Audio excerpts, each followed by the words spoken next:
Hercule Poirot and the Unfinished Letter. Chapter 1. A Death at Ravencourt Hall. It began, as such matters often do, on a most ordinary morning. The air was crisp, the skies over Sussex a gentle canvas of pale blue, streaked with feathered clouds, and Ravencourt Hall stood in its stately isolation, surrounded by sweeping lawns and sculpted hedges trimmed within an inch of their symmetrical lives. Inside the great house, Lady Margaret Willoughby was found dead. She had not died in her sleep, that much was clear. The expression frozen on her face, an odd mixture of surprise and fear, hinted at something interrupted, something unresolved. Her hands were clutched around a half-written letter, the ink still wet in places, the pen having rolled to the floor, forgotten. There was no sign of forced entry, no broken windows, no disturbed furniture. She was seated at her writing desk in her private drawing-room, alone, untouched, and very much dead. The family physician, Dr. Lionel Greaves, declared it heart failure.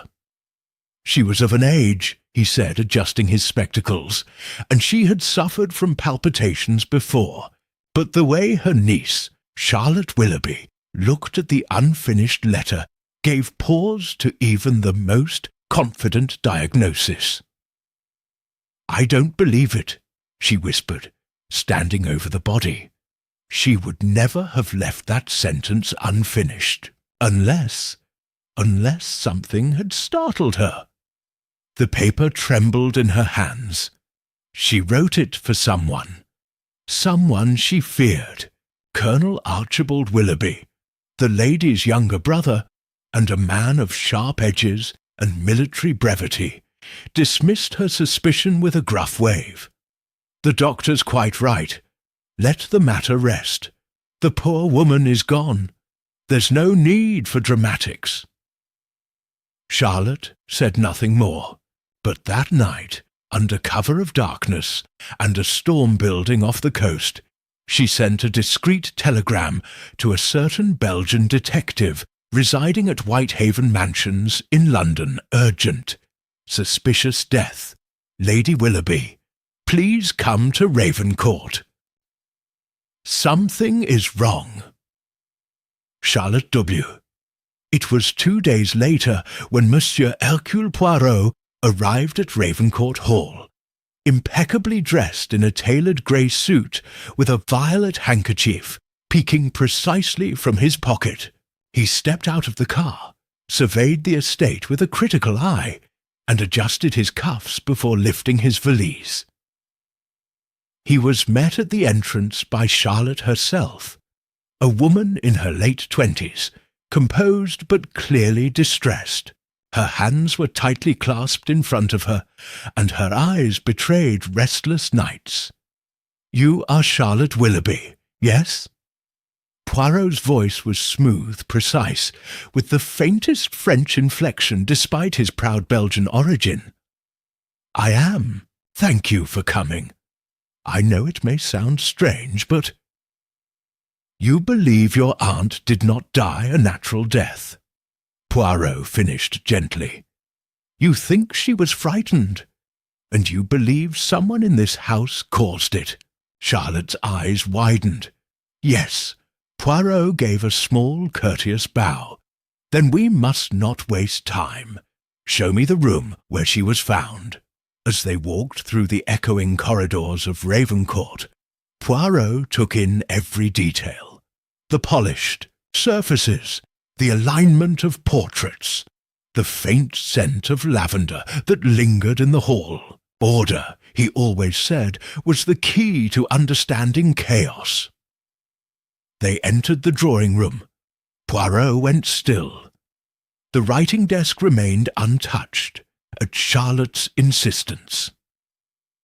On the blotter lay the half-finished letter. Poirot picked it up delicately and read the words aloud. There is something I must tell you. Something I should have confessed long ago, but the fear, that was where the writing ended. No signature, no recipient. Poirot stared at it for a long moment. Then he placed the letter down, gently. Tell me, mademoiselle, who was in the house the day your aunt died? Charlotte drew in a breath. Only the family. Colonel Willoughby, of course. Cousin Edward, he's back from the continent. Aunt, Frances, our housekeeper, Mrs. Treadwell. And the maid, Elsie. No one else. Ah, Poirot murmured, his eyes gleaming with an unsettling calm. A closed circle, the most satisfying kind. He turned back to the desk and straightened the fallen pen. Mademoiselle, he said softly, do not concern yourself with explanations. It is enough for me to see the letter. The dead cannot lie, but they can whisper if we listen. Outside, thunder rolled in the distance, a low growl of warning, and inside Ravencourt Hall, the little grey cells had begun their work. Chapter 2. The gathering of suspects Ravencourt Hall was an imposing place, its grandeur both majestic and oppressive, as though the very walls remembered centuries of secrets and weren't eager to share them. Poirot, having already spent an hour in Lady Willoughby's drawing-room, now turned his attention to the living, those who remained under the great roof, and whose hearts, he suspected, might not be as orderly as the mansion's manicured lawns. Charlotte, Willoughby led him to the morning-room, a long sunlit space with French windows and a view of the East Garden. The family had gathered there, at her request, and awaited Poirot's arrival with varying degrees of interest, suspicion, and concealed impatience. There were 6 of them. Poirot entered slowly, his eyes missing nothing. How one sat too stiffly, how another avoided eye contact, how a third smiled too quickly. Charlotte stepped forward to speak. Everyone, this is Monsieur Hercule Poirot. I asked him here to investigate Aunt Margaret's death. Colonel Archibald Willoughby cut in sharply. He was standing, arms behind his back in military fashion, chin high. A disgraceful suggestion, in my opinion. Poirot inclined his head, unfazed. Merci, Colonel. But may I ask, what precisely is disgraceful? That Mademoiselle Charlotte suspects foul play, or that she dares to act upon her suspicions? The Colonel's face darkened, but he offered no answer. Charlotte, flustered, motioned to the others. I suppose we should introduce ourselves properly.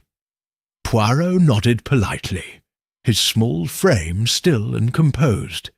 If you would be so kind. Charlotte gestured to each family member in turn. My uncle, Colonel Archibald Willoughby, retired. He lives here most of the year. A man of order, Poirot noted. And discipline, yes? I'd hope so, the Colonel said dryly. Discipline is lacking in far too many these days. This, Charlotte continued, is Cousin Edward. My second cousin, more precisely. He returned from Florence just before Aunt passed. Edward Willoughby stepped forward, a pale man in his 30s, with tousled fair hair, a too-easy grin, and eyes that did not smile. He wore a velvet jacket and gave Poirot a bow that bordered on the theatrical. Delighted to meet the great Hercule Poirot. I've read about you, you know. Murders, mysteries, and moustaches, eh? Poirot raised an eyebrow. You flatter me, and you study abroad, monsieur. I dabble, Edward replied. Art history, architecture, a bit of the Renaissance. Florence has its charms, as I'm sure you know. Poirot said nothing, but his eyes lingered a moment longer on Edward than necessary. "This," Charlotte went on, "is Aunt Frances. She's—" "I can speak for myself, dear," interrupted a cold-clipped voice. Frances Willoughby, Lady Margaret's widowed sister-in-law, was seated in a high-backed chair, her posture impeccable, her dark eyes sharp. She was dressed in black silk, mourning attire, though Poirot suspected the colour suited her temperament more than her grief. "I've lived at Ravencourt for 17 years, she said. "Margaret was generous, if difficult. We tolerated each other, as sisters-in-law often must." Poirot inclined his head. "Madame, and what are your thoughts on her sudden death? Unexpected, yes. Suspicious? I think not. At her age, death is always a companion in the room." Poirot smiled politely, but said nothing. Charlotte continued, "And finally, this is Mrs. Treadwell, our housekeeper. She's been with the family for over 2 decades.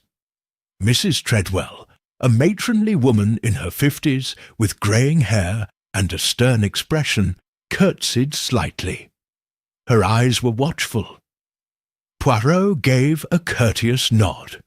"Madame, and do you also believe there is nothing amiss?" The housekeeper's lips twitched. "That's not for me to say, sir. I do my work. I see things. But I keep my opinions to myself unless asked." Poirot smiled faintly. An admirable policy. And yet it is precisely such eyes, the quiet, observing ones, that see what others miss. A flicker of emotion crossed her face, quickly gone. The final introduction came in the form of Elsie, the young maid who brought in tea with trembling hands. She was barely 19, thin, with nervous eyes and a bruise on her wrist that Poirot did not fail to notice. "Merci, mademoiselle," he said gently as she poured for him.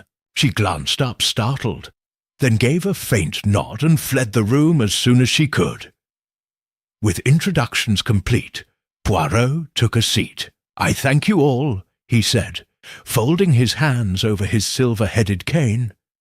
"Permit me to speak plainly. I do not accuse, I do not presume, I observe. And what I observe is this. Lady Margaret Willoughby was writing a letter at the time of her death, a letter she did not finish. That letter contained a phrase of fear. And now, here we are, a family of distinction, in a house of elegance, where someone," his voice dropped just slightly, "may be hiding something." The silence was immediate. Poirot looked to Charlotte. "And now, mademoiselle, you will take me through the house. I wish to see the bedrooms, the study, the back stair, the servants' quarters, everything. The soul of a house reveals much, especially when its occupants try to keep it hidden." Charlotte nodded and rose, clearly relieved to leave the tense gathering.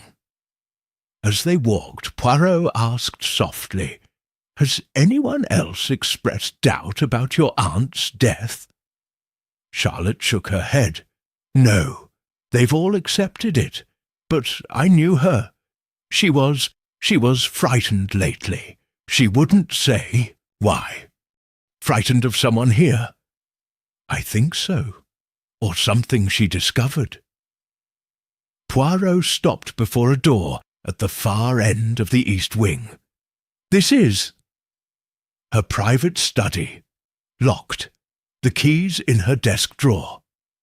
Poirot opened the door, with Charlotte's help, and stepped into a small book-lined room filled with papers, a globe, a locked writing cabinet, and a faint trace of perfume that had outlasted its wearer.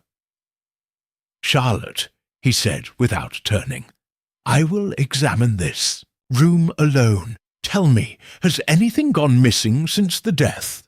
She hesitated. "Yes, a letter opener, silver, with her initials. We haven't found it." "Ah," Poirot murmured. "Missing objects often tell more than present ones." When Charlotte left, Poirot moved slowly about the room. He inspected the fireplace, ashes recently burned. He checked the windows, latched, the drawers, unlocked. In the bottom drawer he found correspondence neatly bundled, but behind the row of volumes on a lower shelf he found a folded piece of parchment, slightly scorched at the edges. Carefully he unfolded it. It was a torn letter. Only the bottom half remained. The words were written in Lady Willoughby's hand. "If he ever returns to Ravencourt, you must not let him near the safe. The key was moved. I entrusted. The rest was burned away." Poirot tucked the note into his pocket with delicate fingers. "Mon Dieu," he whispered, "there is much we are not told." Later that evening, Poirot requested a private interview with each family member. Colonel Willoughby spoke first, curt, dismissive. "My sister was eccentric, always thinking someone was after her inheritance. She imagined shadows where none existed." "And who inherits Ravencourt, monsieur?" Poirot asked mildly. "I do, unless she changed her will. She mentioned it once, but never followed through." Poirot said nothing, but his moustache twitched. Edward Willoughby lounged on a settee, fingers stained with charcoal from sketching in the garden. "I wasn't even here when she died. I arrived the night before, barely saw her, sad but not suspicious. You returned from Florence suddenly, ran out of money," he grinned. "Also, she wrote me, invited me home. Funny that. Aunt Frances was cold as stone. If Margaret feared something, she told no one. She kept her secrets. As for me, I ask nothing from this family. I remain here out of necessity." "And yet," Poirot murmured, "necessity can breed resentment, non?" Her eyes flashed. "Is that a veiled accusation?" "No, madame. It is merely an observation. Mrs. Treadwell was cautious but more open. She burned something the night before she died. I found ashes in the small hearth, and she locked her desk. Never did that before." "Did she say anything strange?" "She asked if the cellar was still locked. That was odd." Elsie the maid trembled during her interview. I saw someone coming from her room the night she died." Poirot leaned forward. "Who, mademoiselle?" She hesitated. I'm not sure. It was dark, but I think it was Edward." Poirot left the interviews in silence. He returned to his guest room, sat by the fire, and brought out the torn parchment. Once more, he read the lines again and again. Shum, If he ever returns to Ravencourt. He closed his eyes. One suspect invited back. A missing silver letter opener, a locked safe, and a dead woman clutching a letter about fear. "Oh la la," Poirot whispered, "the little grey cells, they stir." Chapter 3. Poirot begins the interviews. Next morning dawned grey and thick with fog. Ravencourt Hall, once again shrouded in mist, seemed suspended in time. Its many windows reflecting the dull sky, its air heavy with unspoken truths. Hercule Poirot rose early, impeccably dressed as always. His routine was methodical. A careful grooming of the moustache, a quiet breakfast of bread, eggs, and strong coffee, and then preparations for the most delicate of dances, The art of the interview. He had met the family. He had surveyed the scene. Now it was time to listen, and Hercule Poirot, for all his pride and flair, was above all else a listener of great precision. By 10 o'clock, he had arranged to meet the first of his subjects in the small library just off the west corridor. An intimate room with dark-panelled walls, a ticking grandfather clock, and 2 leather armchairs angled beneath a narrow window. There was no fire today. Poirot preferred the chill. It kept people alert, uncomfortable. The first to enter was Edward Willoughby. He appeared freshly shaved, if still somewhat dishevelled, and gave Poirot a lazy smile as he flopped into the opposite chair. "Well, monsieur, what shall we talk about? Art? Death? Or my dreadful sense of timing?" Poirot laced his fingers together. "Let us discuss, if you please, your return to Ravencourt." Edward lifted an eyebrow. "Dramatic, was it not? I arrive and poof, the old lady dies." "You were in Florence until last week." "Indeed." "A dusty little studio just off Via de' Bardi. I was sketching Romanesque churches until I received Aunt Margaret's letter." Poirot leaned forward. "She invited you home?" "Yes." "Odd that. We hadn't corresponded much in recent years. Do you have the letter?" Edward shifted. "No. I tore it up. Didn't think it would matter." "Pity," Poirot murmured. "And when you arrived, when exactly did you see Lady Margaret?" Edward tapped his fingers on the chair. "Briefly, that evening. She was tired. We spoke for 10 minutes. She asked if I remembered where the key to the garden cellar was kept. That struck me as strange. Why so? She always hated that place. Damp, mouldy. Never let anyone down there." Poirot made a note. "And after your conversation, I went to bed. Early, travel-weary, and in the morning, well, you know the rest." "Do you recall hearing anything unusual during the night?" Edward paused. "A thud, around 2 in the morning. I thought perhaps something fell." "Where was your room?" "Just down the hall from hers. South wing." Poirot nodded. "Merci, monsieur. That will suffice for now." Edward stood.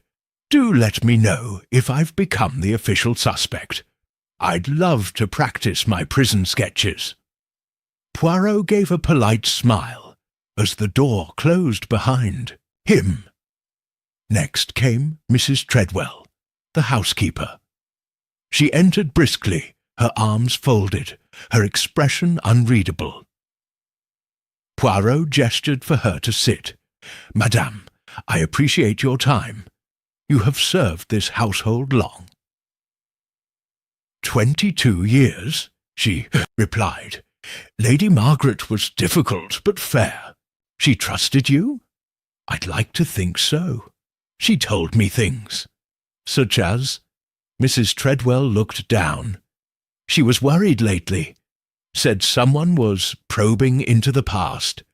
She wouldn't say who, but she started locking her desk again. And she burned old papers. That wasn't like her." "You saw what she burned?" "Couldn't say. But the ashes looked recent. Not fireplace ash. Paper. Ink. Maybe photographs." "Did she mention anything about the safe?" The housekeeper's eyes flicked up.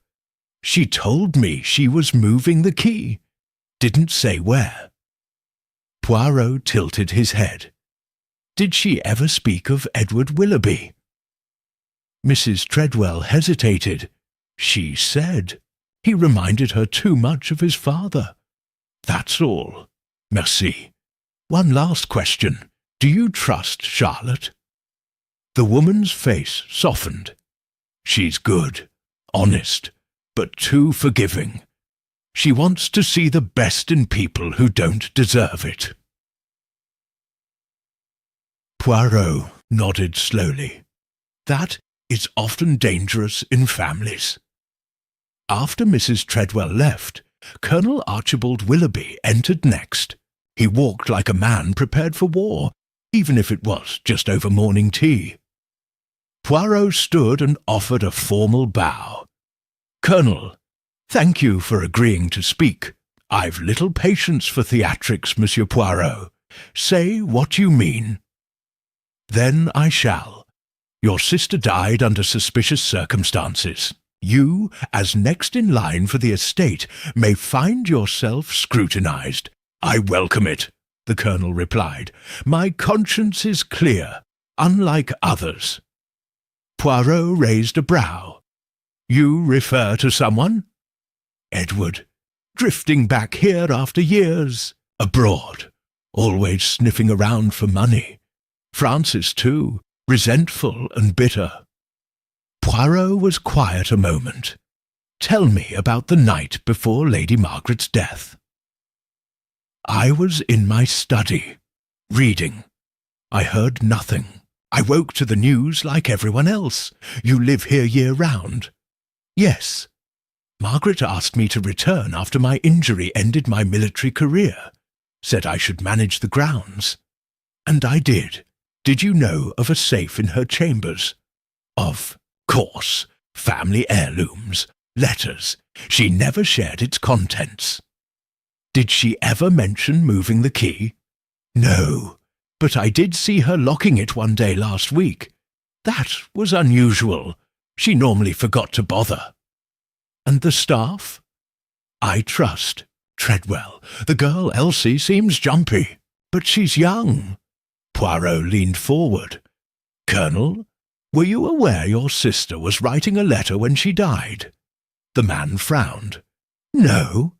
She wrote of fear. She mentioned someone returning to Ravencourt. Do you suppose she meant Edward?"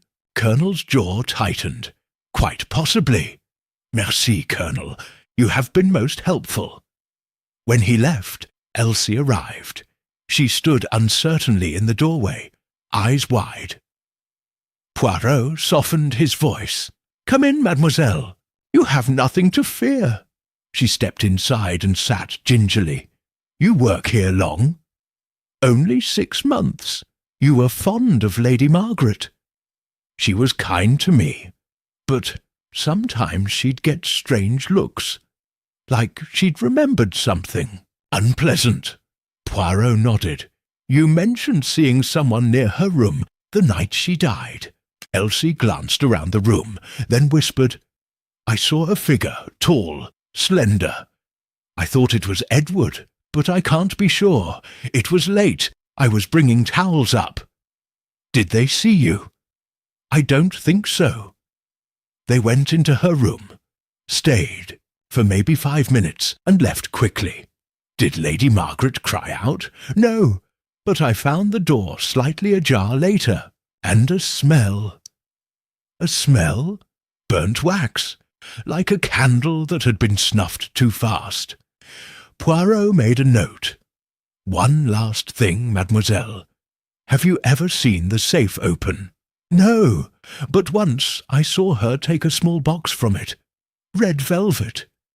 She stared at it for a long time. "Merci, Elsie. You are very brave." She left, trembling slightly.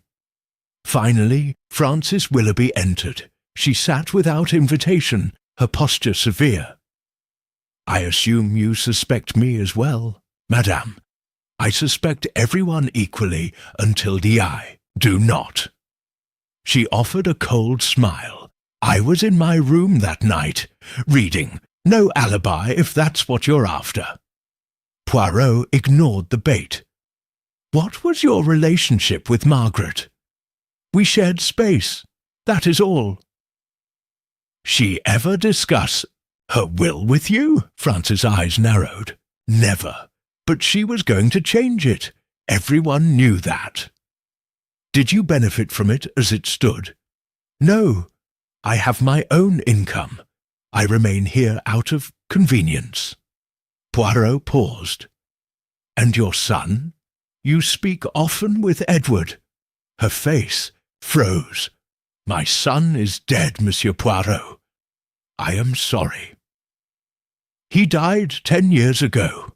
A hunting accident. Ravencourt was his world. I stayed because of that. I stayed because I had nowhere else to go. I understand." She stood abruptly. "Do you?" When she left, Poirot sat alone in the stillness. 5 interviews, 5 distinct personalities, 5 possible motives.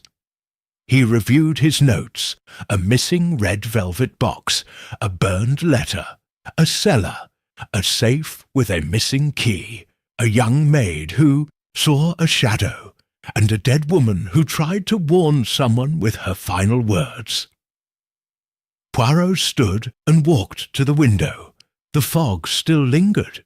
Ravencourt seemed silent, but somewhere within its walls someone harboured a secret too dangerous to speak.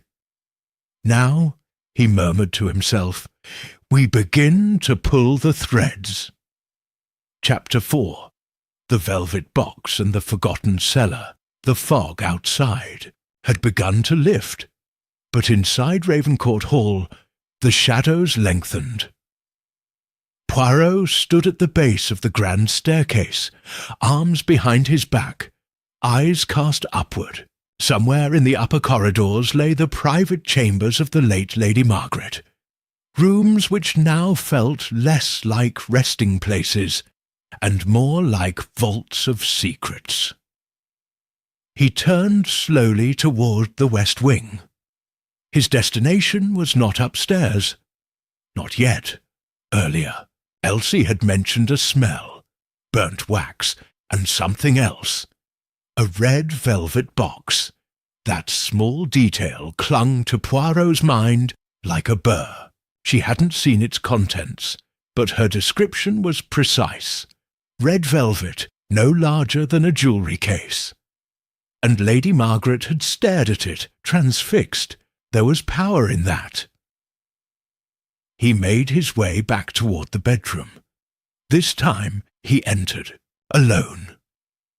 The room was quiet, as it had been the day before.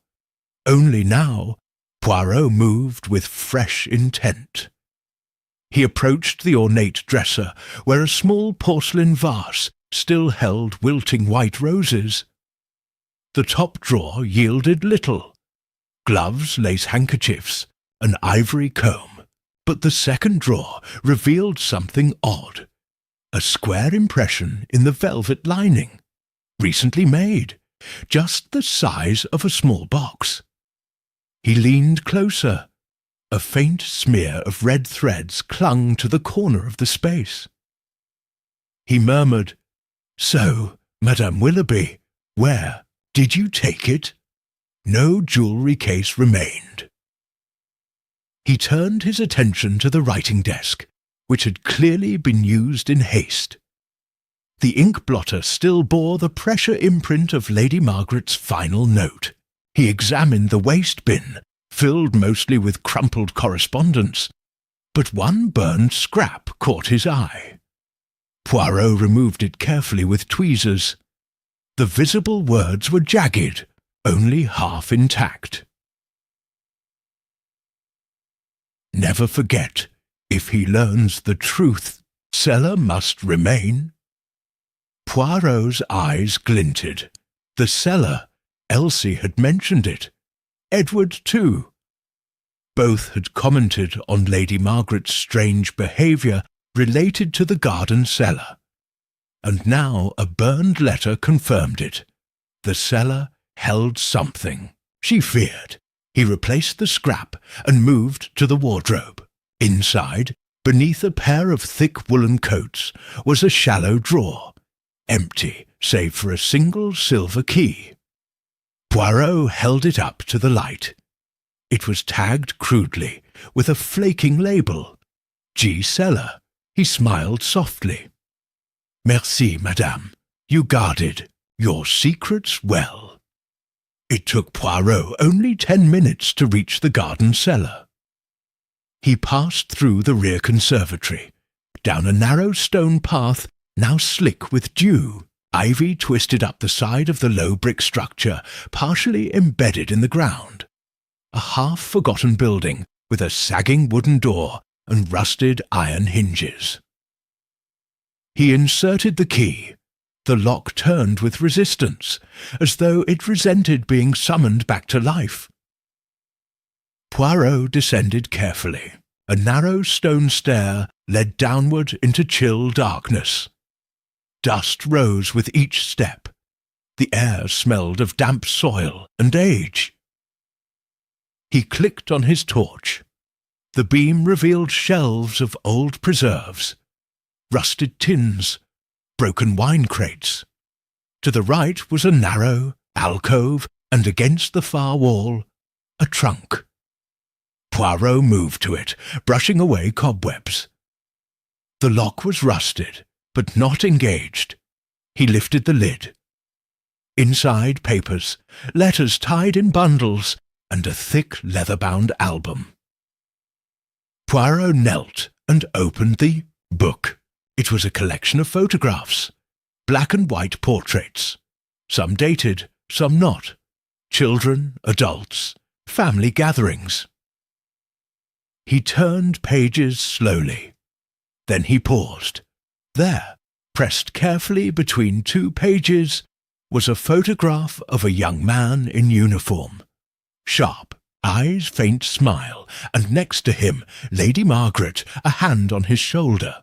A handwritten caption read, James Edward Willoughby, 1912. Poirot stared. Edward had claimed no recent relationship with Lady Margaret. But this photograph revealed something deeper. She had once been very close to someone who looked remarkably like him. He continued flipping. Another photo. A baby, no more than 6 months, held in Margaret's arms. Again, no date. But the look in her eyes, pride, joy, something else, was unmistakable.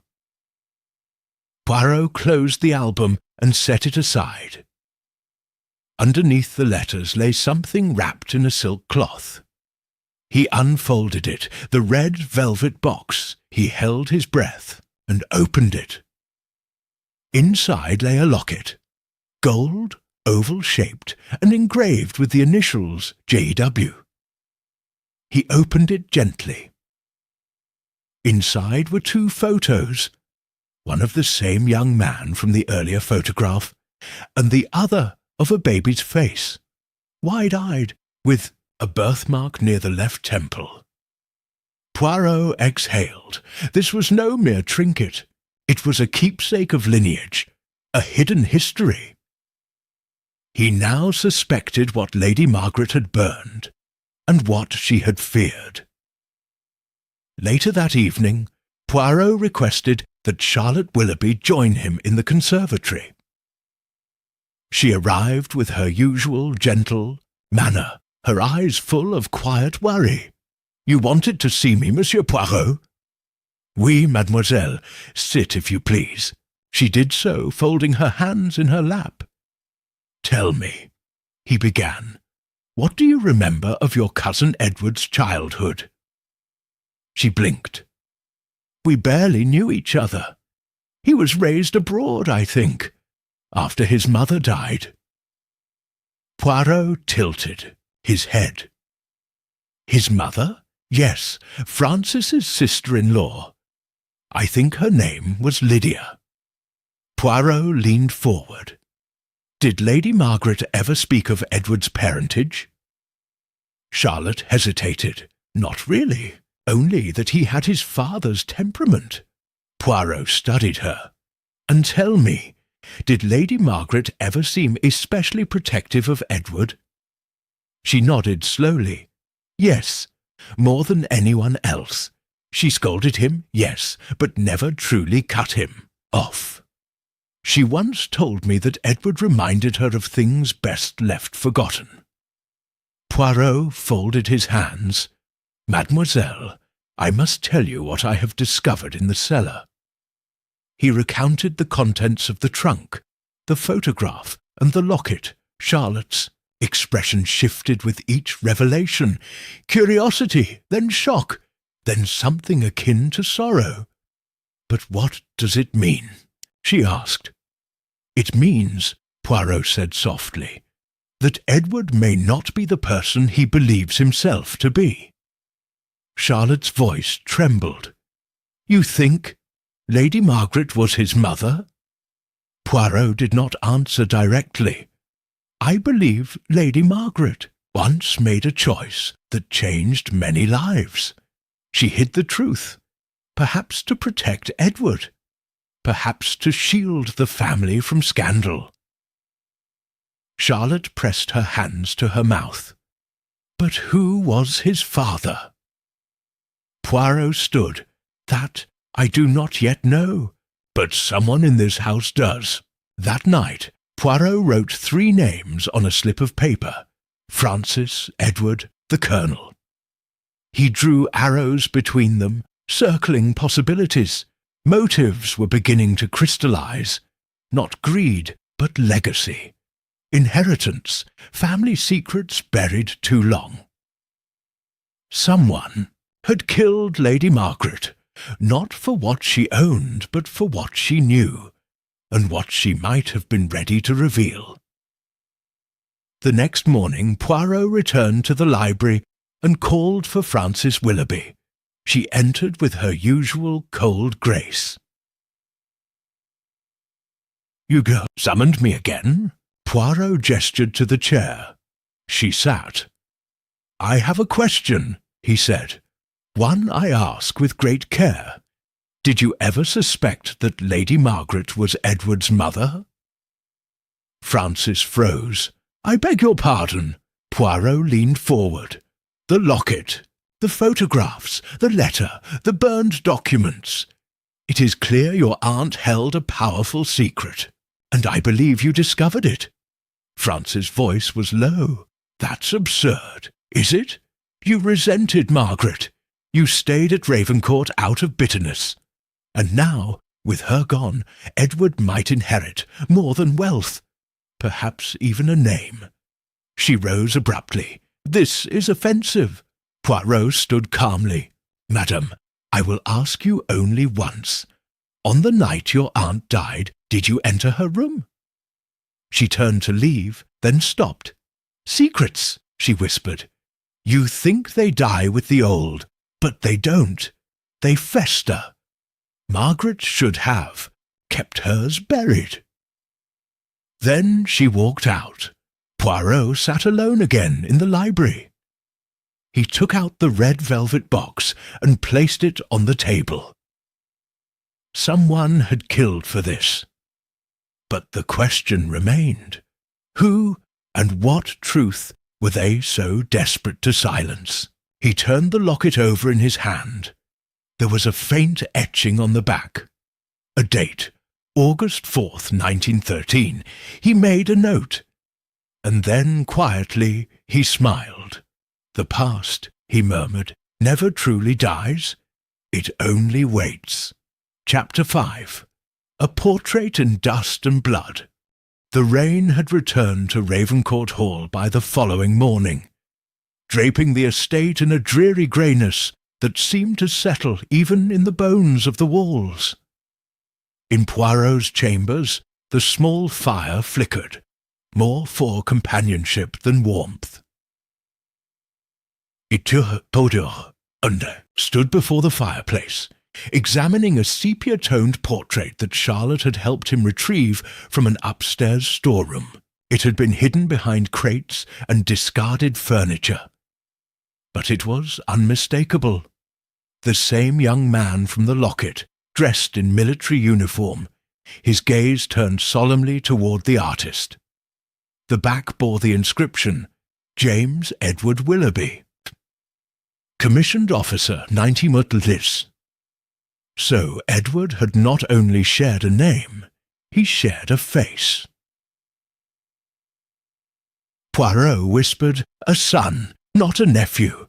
Margaret, what did you do to protect him?" The implications of this hidden lineage were immense. Edward, believing himself an orphan raised by distant relatives, might in fact be the direct heir to Lady Margaret, not just emotionally, but legally. But inheritance was only the outer shell. There was something more dangerous in this truth, something that had driven someone to murder. Poirot turned as footsteps approached his chamber door. Inspector Langley entered, his coat damp and expression tense. "You asked me to follow up on that name," he said, handing over a telegram. "James Edward Willoughby. Died 1914. France. But—" Poirot scanned the telegram. "But the body was never recovered," Langley finished. "Declared missing. Presumed dead." Poirot nodded. "And so Margaret returned from France, with a child." Langley tilted his head, and no one questioned it. During war, Inspector, many things pass unspoken. A woman returning from Chio, a tragedy with a child could be pitied, not interrogated. Langley narrowed his eyes. "You're suggesting Edward is the son of Margaret and James. I believe James was Margaret's lover, and Edward is their child, conceived in secrecy, raised under layers of pretense." Langley muttered, "And if he finds out, he could inherit everything." "Indeed," Poirot said, "but perhaps the greater threat was that everyone would find out." Later that afternoon, Poirot requested the company of Colonel Alistair Mortimer. The colonel arrived crisply dressed, though a faint tremble in his hand betrayed some underlying tension. He sat stiffly, as if still standing parade. "I hear you've been poking into old family boxes," he said. "I have," Poirot replied, "and I've uncovered a tale more tragic than scandalous." The colonel's eyes darkened. Poirot placed the red velvet box on the table between them. "Do you recognize this?" Mortimer stared. "No." A locket was inside. Photographs, Lady Margaret and her son. The colonel flinched. "I know the truth," Poirot said gently. "James Edward Willoughby. He was not your brother, was he?" Silence. Then the colonel sighed. "He was my half-brother, born of my father's brief affair with a governess. Father sent the woman away. James returned after schooling, tried to claim part of the estate. Margaret, she loved him. Of course she did. He was handsome, charming, reckless." Poirot leaned forward. "Did you know she bore his child?" "No," the colonel said with steel in his voice, "but I suspected. When she left for France in 14 and came back changed." His voice trailed. Poirot asked, "Did Lady Margaret ever threaten to reveal the truth? To change her will?" Mortimer's jaw tightened. "Not openly, but she had the power to. And Edward, if made legitimate, could strip us all of our holdings." Poirot's voice dropped. "Were you willing to kill to stop that?" Mortimer stared back coldly. "I've served in 2 wars, Monsieur Poirot. I've seen death up close, but I don't spill blood over inheritance." Poirot nodded slowly. Yet the portrait was hidden, the box concealed, the truth buried.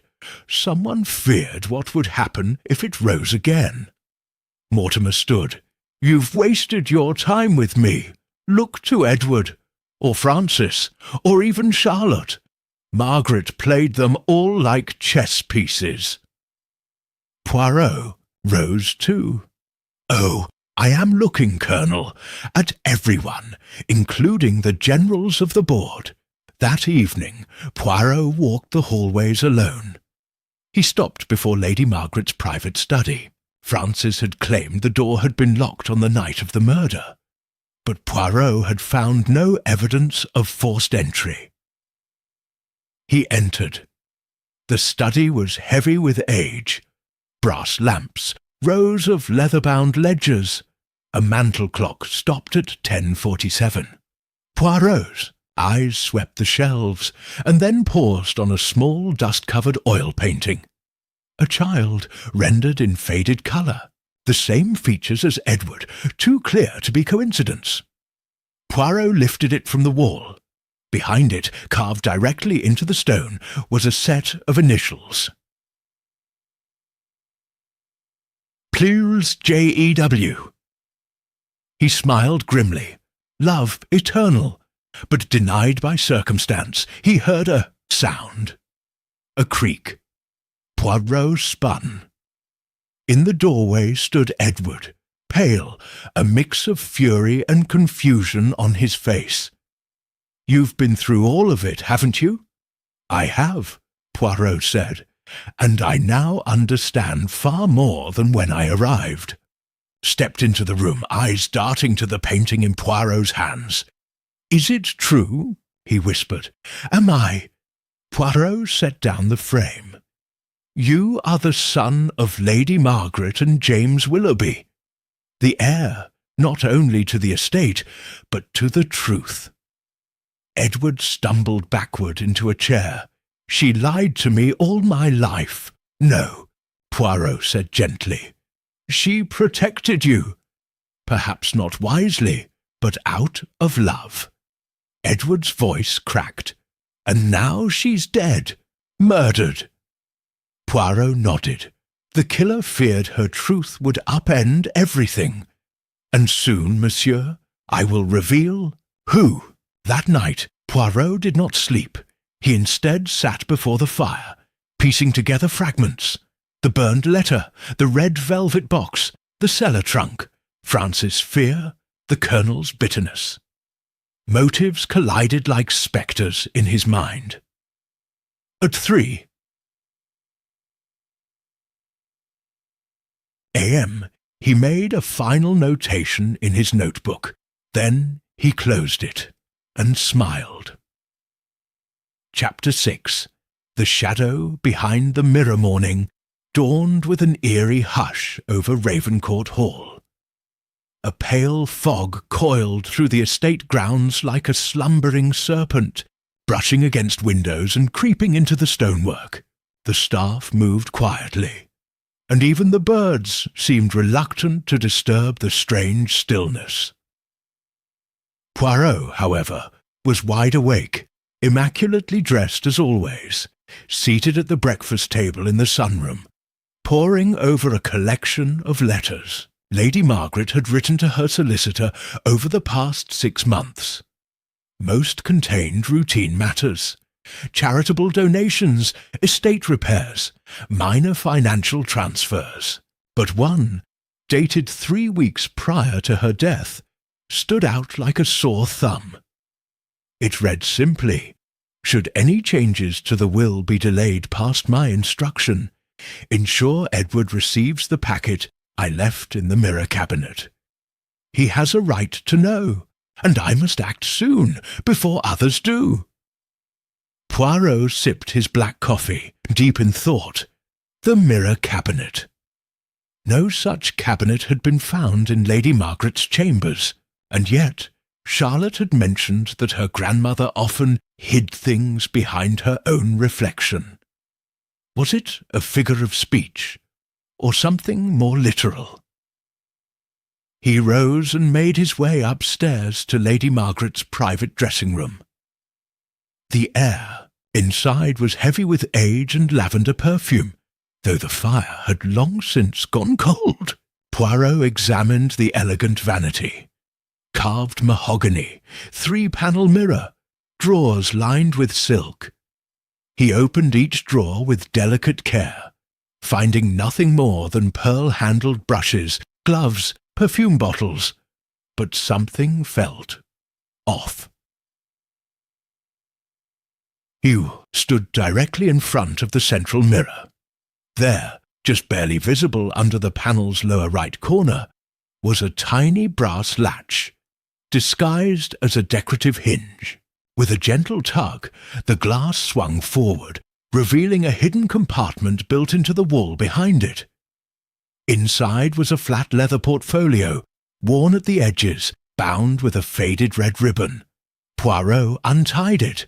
The documents inside were staggering. A birth certificate with the name Edward James Willoughby. Born in 1915, mother listed as Margaret Winifred Willoughby. A handwritten letter to Edward from Lady Margaret, never sent, explaining everything. Her love for James, the shame imposed by the family, her decision to raise Edward as a ward rather than a son. And finally, a revised will, unsigned, but prepared by her solicitor, transferring full inheritance to Edward as her legitimate heir. The implications were undeniable. Someone else must have known about this packet, someone desperate enough to silence her before she could make it official. A voice behind Poirot made him start. "I didn't expect you to find that." Poirot turned. It was Francis, standing in the doorway, pale and silent as the fog outside. He offered a small nod. "You knew about the mirror." "I helped her hide the portfolio," Francis said. "She said it would keep Edward safe one day, that if anything happened to her—" She swallowed. "She made me promise never to tell anyone." "And yet," Poirot said gently, "someone else found out." Frances walked in slowly and leaned against the wall. Her composure cracked like fine porcelain. "She told Charlotte, I think," she whispered. "A few nights before she died, I heard them arguing. Charlotte was furious. She called Edward an impostor." Poirot's brows rose. "That is surprising." Francis nodded. "Charlotte's always been proud. The idea of the estate going to Edward after all this time, especially once she knew he wasn't just a cousin, but an heir, would have broken her." Poirot stood still, thinking, "Why didn't you come forward earlier, Miss Frances?" "I didn't know who I could trust," she said, "especially after Margaret was murdered." Poirot gave her a slow, measured look. "And do you trust me now?" Francis met his gaze. "Yes, I do." Poirot smiled faintly. "Bon, then perhaps you will allow me to ask you something rather delicate." She nodded. "On the night of Lady Margaret's death," Poirot said, "where exactly were you between 9 o'clock and 10:30? Francis frowned. "In the kitchen mostly, preparing tea. I went upstairs, briefly, to check on the linen delivery. Why? Because the murder occurred sometime between 9:45 and 10:15, Poirot said, and whoever entered that study did so knowing Lady Margaret was alone, that she was writing a letter, a final letter perhaps to her solicitor or to Edward." Francis stiffened. "Are you accusing me?" "I accuse no one," Poirot said, stepping closer. "I merely observe, and I observe that you are afraid, Miss Frances, not guilty, but afraid of someone who might harm you next." Francis looked away. Poirot turned to the portfolio once more, and gently closed the mirror. Later that morning, Poirot convened a meeting in the drawing-room. He requested the presence of Inspector Langley, Edward, Charlotte, Francis, Colonel Mortimer, and the housekeeper, Mrs. Danvers. When all were seated, Poirot stood by the hearth. He held the leather portfolio in both hands. "Mesdames et messieurs," he began, "I have in my possession the very reason Lady Margaret was killed." Gasps rose from around the room. Charlotte narrowed her eyes. "What are you talking about?" Poirot opened the folder and spread the documents on the table. "This," he said, tapping the birth certificate, "is Edward's true parentage. He is not merely a distant cousin, but the son of Lady Margaret and James Willoughby." Edward stared in stunned silence. Charlotte turned white. Poirot continued. "Lady Margaret intended to change her will, legally and fully, to leave everything to her son. But someone here discovered her intent, someone who feared that the foundation of their future would vanish with the stroke of her pen." Langley stepped forward. "You're saying this was a premeditated murder, driven by inheritance?" Poirot nodded. "Driven by fear, yes, but also by wounded pride. And I believe we now know who that person is." Charlotte stood abruptly. "This is absurd. You're saying one of us killed her over paperwork?" Poirot's voice grew colder. "No, mademoiselle, over truth, and perhaps revenge." He looked directly at her. "The final letter, the one Lady Margaret was writing before she was killed, has never been found, yet the typewriter was still warm, her pen freshly uncapped. Whoever killed her took that letter, because it contained the name of her chosen heir." Charlotte opened her mouth, but Poirot cut her off. "You called Edward an impostor, did you not? And yet he is not the one who has lived a lie." He stepped toward her. "Charlotte," he said softly, "I found traces of black ink on your gloves, the same ink found on the typewriter ribbon. You entered that room after your grandmother began writing. You confronted her. Perhaps you pleaded, perhaps you demanded, but when she refused, you struck." "No," she breathed. Poirot raised his voice. "You burned the letter. You tried to burn the locket and its photographs. You thought if the evidence vanished, the lie would hold, but you overlooked something vital." He tapped the portfolio. The truth she hid behind the mirror. Charlotte stared at the documents as though they might burst into flames. "I didn't mean to," she whispered. She was going to throw everything away. For him, after everything I did, after all the years I took care of her." Her voice cracked. "She said I'd always be her pride. But then he came back, and suddenly nothing I did mattered. He was a secret, but she was ready to crown him like a prince. It wasn't fair." Poirot closed his eyes, sombre.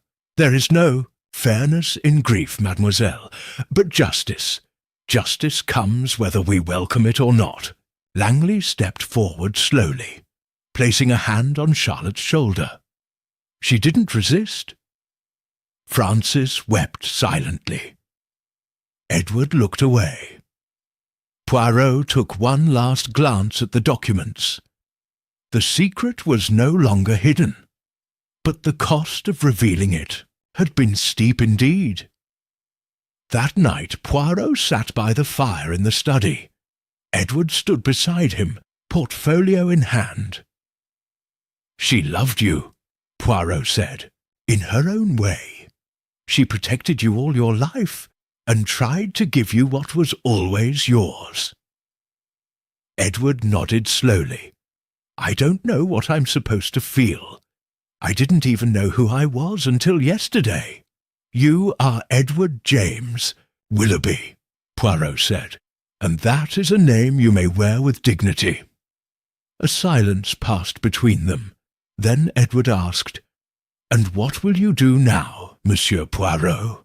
Poirot smiled faintly. "Me? I shall pack my bags. I have done what I came to do." He stood. "But I leave you with this, monsieur. The past cannot be buried. Not truly. It waits, patiently, until someone brave enough chooses to see it. Edward." looked at the fire, then back at Poirot. "Thank you," he said simply. Poirot nodded, took his cane, and turned toward the door. Chapter 7. Echoes of the Dead. The trial of Charlotte Willoughby captured national attention within hours of her arrest. Newspapers screamed headlines: "Heiress turned killer? The murder at Ravencourt Hall. Poirot unravels a legacy of lies. Truth behind the mirror." But for Poirot, it was not a matter of spectacle. It was justice, and it was unfinished. He stayed on at Ravencourt Hall, much to Inspector Langley's surprise. When asked why, Poirot simply responded, "The crime is solved, oui, but not the story. And in the shadows of such tragedy, there are always more truths lingering, unspoken." The manor had grown quiet after Charlotte's removal. Frances kept mostly to herself, still mourning the woman she had served for decades. Edward was busy, meeting with solicitors, re-establishing his identity, preparing to assume the title of Lord Willoughby. Yet something continued to trouble Poirot. One morning, as grey mist blanketed the trees, he stood in Lady Margaret's study once again. The fire was cold. Her writing desk had been cleared. But Poirot was not examining the room. He was watching the window. It had rained the night Lady Margaret died. And yet he now noticed no footprints had ever been reported on the gravel beneath that study window. No soil disturbed, no markings. Odd, because the murderer had entered without being seen through the front, and Langley had assumed they came through the study door. Poirot shook his head. "No, no, we all made assumptions." He returned to the desk and re-examined the back legs. Scratches, faint but present. He crouched. Beneath the carpet, scuffs, slight indentations. Poirot's fingers traced them carefully until he found the latch. With a twist, the panel in the bookshelf clicked, and the hidden passageway opened. It led downward, dark, narrow, and lined with stone, a servant's tunnel. He followed it with a lantern and soon found himself emerging behind the library shelves. Poirot smiled grimly. So that is how they moved unseen. He emerged into the hall and went directly to Frances. She was in the kitchen, kneading dough with trembling hands. "Mademoiselle," Poirot said softly, "there is more to this tale, n'est-ce pas?" She froze. Her shoulders sank. "I thought it would be over," she whispered, "that after Charlotte's arrest it would end." Poirot waited. Frances wiped flour from her hands, eyes distant. "Lady Margaret didn't just ask me to hide the portfolio. She gave me another task, something even more dangerous." Poirot tilted his head.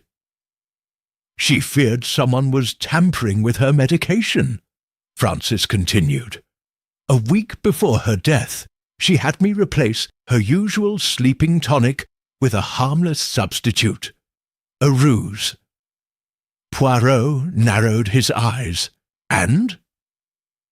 "That night she didn't take her drink.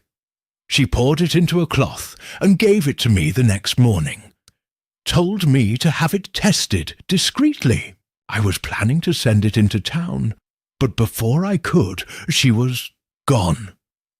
Do you still have the cloth?" Frances nodded and retrieved a small tin box from the pantry shelf.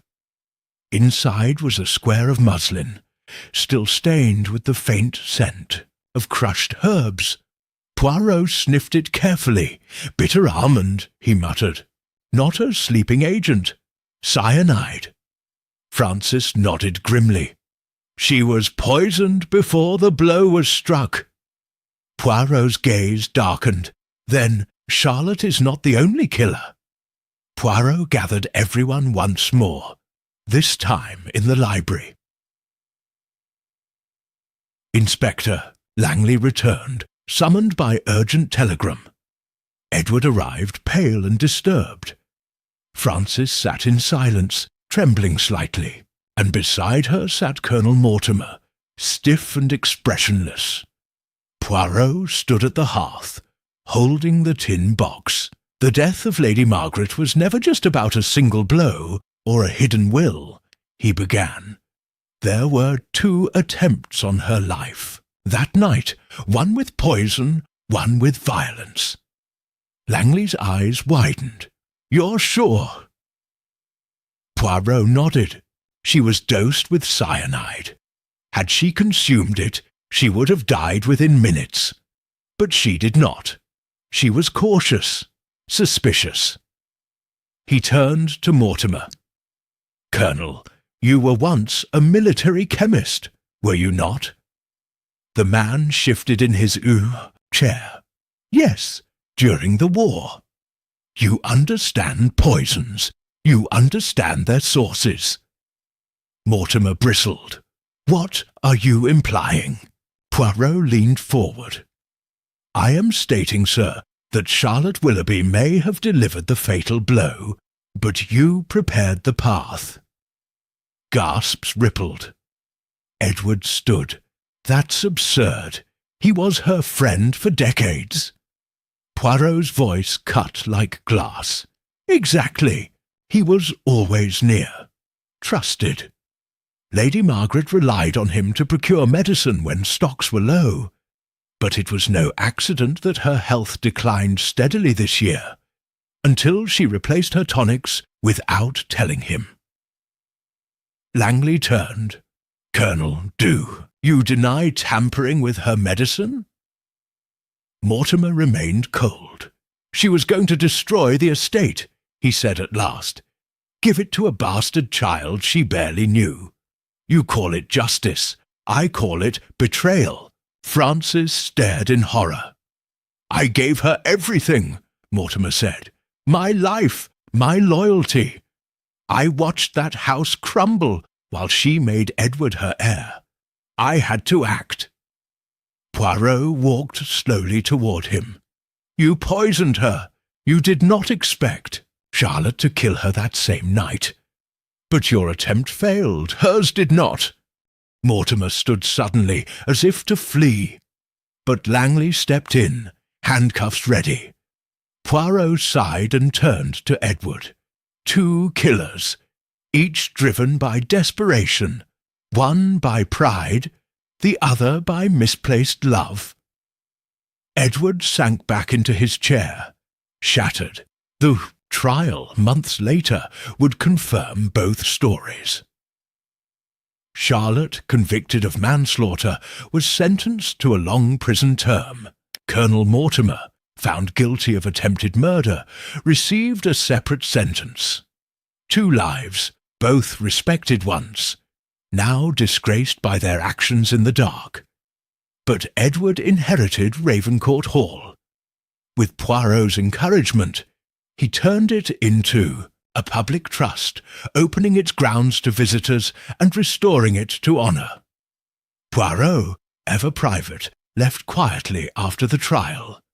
No farewell banquet, no newspaper interview, only a final letter to Edward. The past cannot be changed, mon ami, but the future may still be shaped with care. Let Ravencourt stand as a house of truth, not secrets. Chapter 8. The Shadows Left Behind.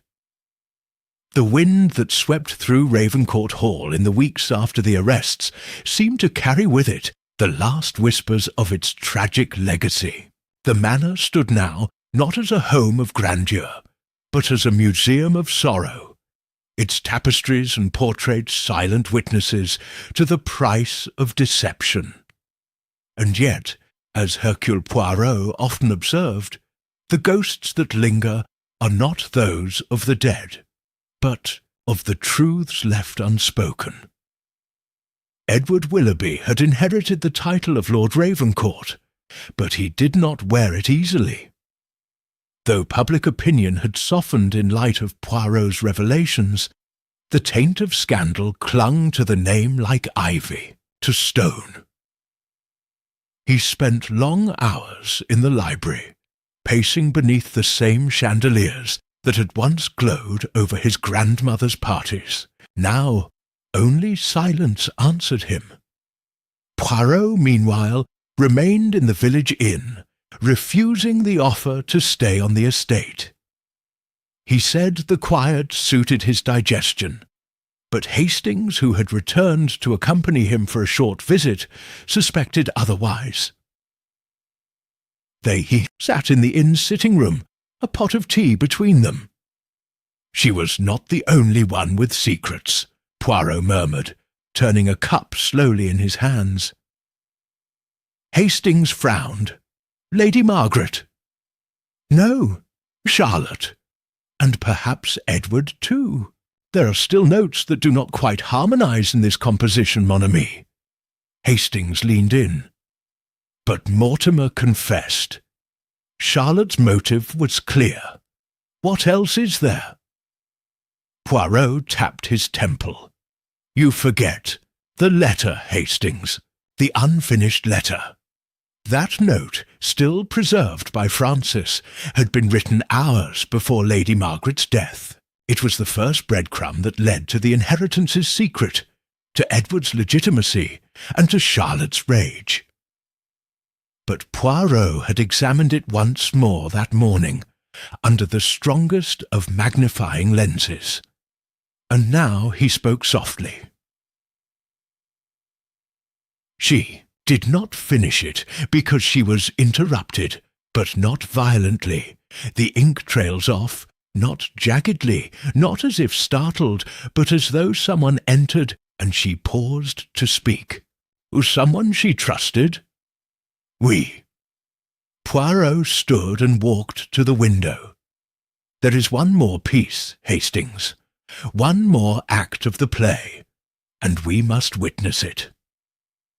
That afternoon, Poirot paid a final visit to Ravenscourt Hall. He requested to see Frances alone in the East Wing drawing-room. She arrived, face pale, eyes rimmed in red. Monsieur Poirot? He turned, bowing slightly. You have served faithfully. Even now you protect her memory. But, mademoiselle, the truth is a patient visitor, and it stands in this very room. Francis trembled. I don't know what you mean. Poirot retrieved the unfinished letter from his coat pocket. She was writing this when someone came in. The ink dries clean. The pen was rested. No struggle. And in the margins, faint indentations, as if she had written a second sheet atop it. Francis's eyes widened. Poirot held up a translucent page with a graphite rubbing. The indentations revealed another sentence. One she never posted. A final warning. It reads, Francis suspects. I must tell her everything tonight, but I fear she will be angry. Francis sat down heavily. I loved her, Monsieur Poirot, she whispered. More than a servant should love a mistress. She raised me after my mother died in service. I was a girl, too young to understand. But she was the only family I knew. Poirot's expression softened. She knew of your devotion. Francis nodded, tears falling. When she told me about Edward, about the will, I was angry, yes. I felt replaced, forgotten. But I would never have harmed her, never. Poirot moved closer. But you delayed, didn't you? You found the poison bottle in Mortimer's satchel. You suspected, but you said nothing. Francis broke. I did. I thought she would be fine. I thought I would confront him myself. But I waited too long. There was silence. Poirot placed a hand gently on her shoulder. "You did not kill her, mademoiselle, but silence too has consequences." That night, Poirot and Hastings walked the estate gardens. A soft mist clung to the air, curling around the wrought-iron fences like a shroud. "Will you tell the police?" Hastings asked. Poirot shook his head. "No, there is no crime in hesitation, only in intent, and Frances's guilt will punish her longer than prison ever could." He paused beneath the old yew tree, its limbs like twisted arms. "There is a melancholy to Ravencourt," he said softly, "but also hope." "How do you mean?" Poirot turned to him. "Edward, for all his uncertainty, has begun to make peace with the truth. And that is what the dead deserve, n'est-ce pas? Peace." In the days that followed, Edward announced the opening of the Ravencourt Foundation for Ethical Heritage, a charity dedicated to transparency in estate records and historical justice. A small portrait of Lady Margaret, painted in her youth, would hang in the main hall, accompanied by a plaque. Let truth be the legacy. Poirot returned to London quietly. On the train, Hastings asked him if he was satisfied. Poirot smiled faintly.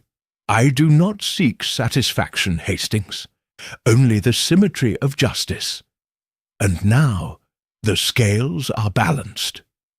He folded his hands, closed. His eyes, and for once, slept without dreams. Chapter 9. A Puzzle Reopened. The soot-streaked trains of Paddington Station hissed and coughed as they departed in steady rhythm. But Hercule Poirot was a statue of tranquillity amid the chaos. His suitcase sat precisely beside his feet, polished to a mirror gleam, and a neatly folded copy of the Times rested on his lap. Across from him, Captain Hastings stirred uneasily, frowning over a telegram that had just been delivered to their compartment. "I say, Poirot," he muttered, eyes scanning the lines. "It's from Edward Willoughby. He says something rather strange has come up. Mentions an envelope Margaret Ravencourt left with the family solicitor. One that wasn't meant to be opened unless something happened to her.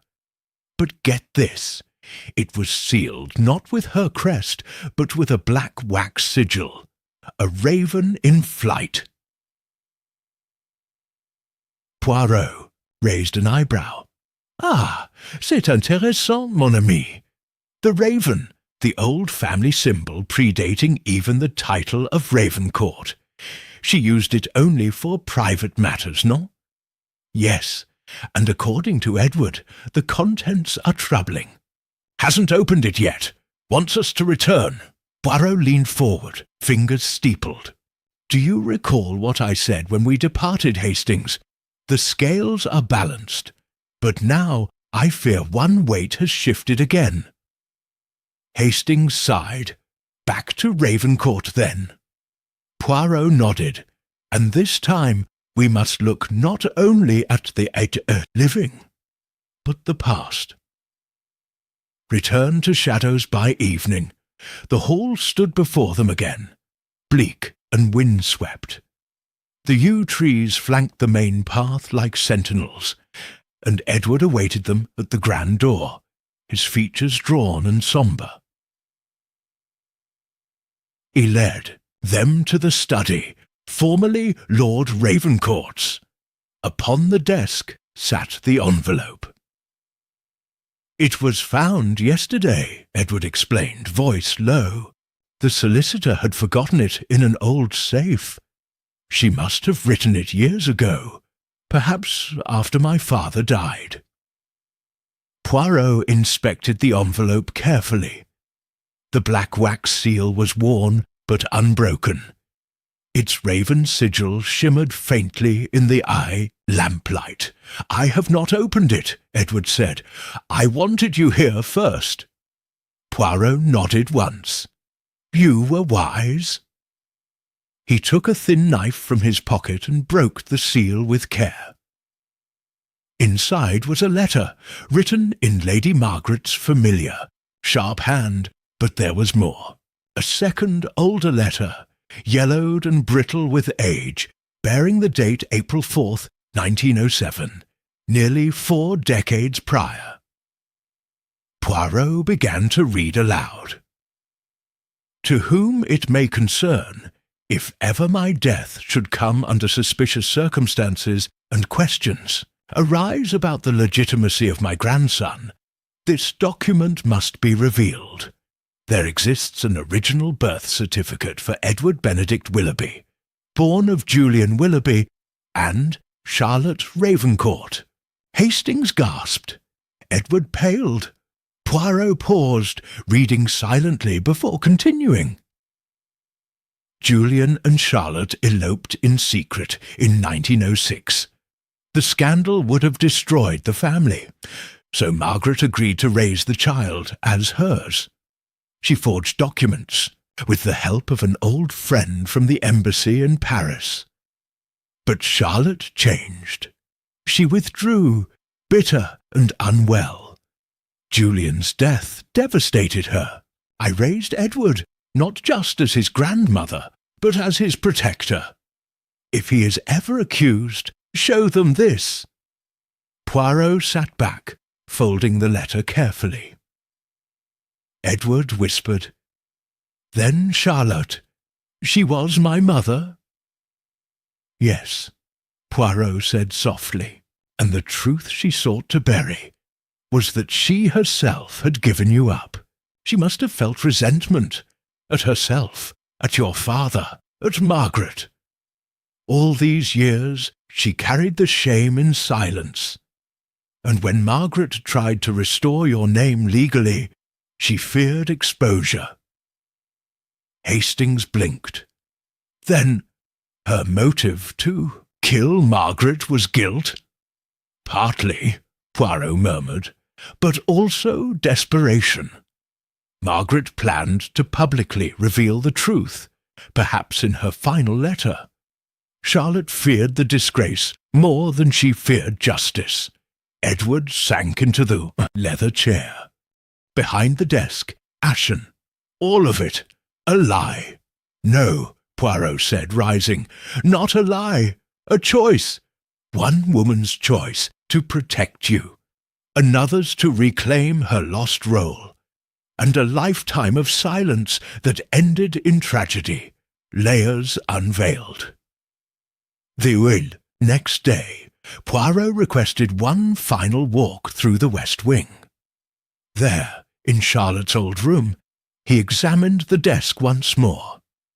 Inside a false bottom of the drawer, he discovered fragments of burned paper, likely letters never sent. But of handwriting remained. He must never know. "I saw Margaret take the ring." Julian's promise. Poirot turned to Hastings. She knew Margaret's secret too, that she had taken Julian's signet ring after his death. Perhaps to keep, perhaps to conceal. It matters little now. They all lied, Hastings, for reasons both cruel and kind. Poirot took a final glance around the room, then gently closed the drawer. "Come. The rest we leave to history." Epilogue. The Legacy of Truth. 2 weeks later, Edward Willoughby held a press conference. He revealed the full truth of his parentage, honouring Lady Margaret's final wishes. Public fascination surged, and while tabloids feasted, many praised his candour. Charlotte was buried in the family plot, her grave unmarked save for a single raven etched in stone. Frances left Ravencourt quietly. No scandal followed her, only rumours of a woman who had once stood in the shadows of great women and wept alone. As for Hercule Poirot, he sat again with Hastings in their London apartment, trimming the leaves of a precisely arranged pot of white. "Orchids. You know," Hastings said, "I rather thought this case was solved after Mortimer's confession." Poirot smiled. "Ah, mon ami, it was merely concluded. The solution took time, as all truths do." And with that, he reached for his tea and sipped. Chapter 10. The final puzzle. It had been a week since the conclusion of the Ravencourt affair. The air of suspense that had cloaked the family estate seemed to have lifted, though the lingering whispers of its secrets still echoed through the grand halls. As the scandal simmered down, Hercule Poirot found himself alone in his London apartment, his mind drawn back to the case once more.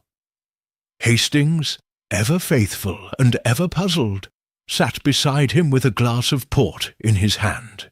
"You know, Poirot," Hastings said thoughtfully, "I still can't quite make sense of it all. The truth we uncovered about Edward, Charlotte, Margaret, it all seems so twisted, so many lives ruined by one act of silence." Poirot leaned forward, his fingers steepled in his customary pose. "It is a common error, Hastings, to assume that silence is a choice of the heart. More often, it is the silence of fear, fear of the truth, and the truth, as always, is the most dangerous of weapons." Hastings nodded, though he was clearly still troubled. And what of Margaret? Did she deserve her fate? She protected Edward, but at what cost to herself?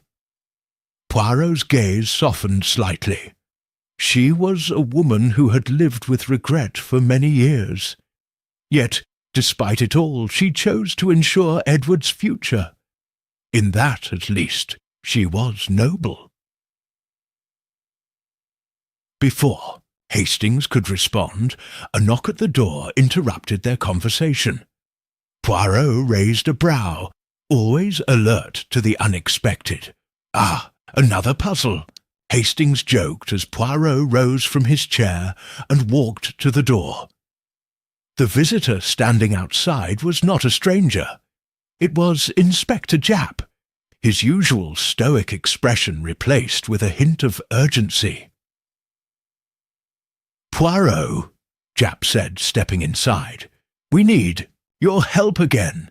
There's been another incident, and this time it's far more complicated than the Ravencourt case." Poirot's interest was immediately piqued. "Tell me, mon ami, what has happened?" The new crime Jap wasted no time. He handed Poirot a manila folder containing photographs and documents. "It's a case that, on the surface, seems straightforward. A robbery. One of those high society burglaries where everything seems fine one moment and gone the next. But there's something off about this one. And the victim, a Mr. Cyril Grange, insists that he saw the thief, a woman, right before the burglary took place. Yet she vanished into thin air." Poirot studied the photos carefully. Grange, a wealthy businessman with a penchant for expensive art, had reported that his most prized possession, an ancient rare painting by Van Gogh, had disappeared from his private gallery. The peculiar detail? The absence of any sign of forced entry. Was there no trace left behind? Poirot inquired, his gaze narrowing. "None," Japp replied. "And here's the strangest part. Grange insists he saw the woman, and even describes her in detail. But no one else in the house saw her. It's as if she disappeared. The whole thing doesn't add up." Poirot rubbed his chin thoughtfully. "A woman? And the art was not touched, save for this one painting." "Exactly," Japp said. "It's as if the thief wanted nothing more than that one piece. The whole thing reeks of a very careful, planned-out operation." Poirot's mind raced through the possibilities. And the victim, Mr. Grange? What of him? Does he have any enemies, perhaps? Japp hesitated. There have been rumours. Grange is a businessman, after all. There's competition and there's money at stake. But nothing concrete. I thought I'd turn to you, Poirot. You've an eye for these things. Poirot stood in silence for a moment, his sharp mind already at work. Let us go, then. I will see for myself. A new beginning. The Grange residence was nothing short of magnificent. The sprawling mansion in Mayfair stood as a testament to its owner's wealth, filled with priceless artwork and intricate furniture. Poirot and Hastings were shown through the house by an anxious butler, who led them into the private gallery, where the robbery had occurred.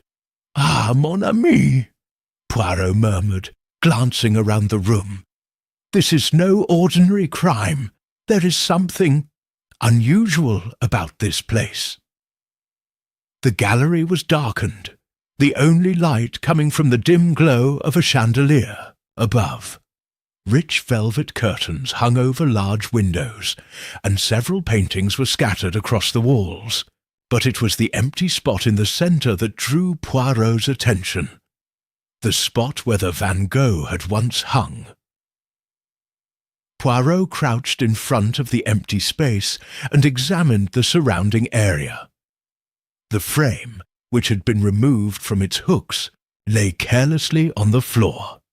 No glass had been broken, no ransacked drawers. The scene was almost too clean. Did Mr. Grange see this woman before the robbery or after? Poirot asked. Before, Japp answered. He was the one who noticed her entering the gallery.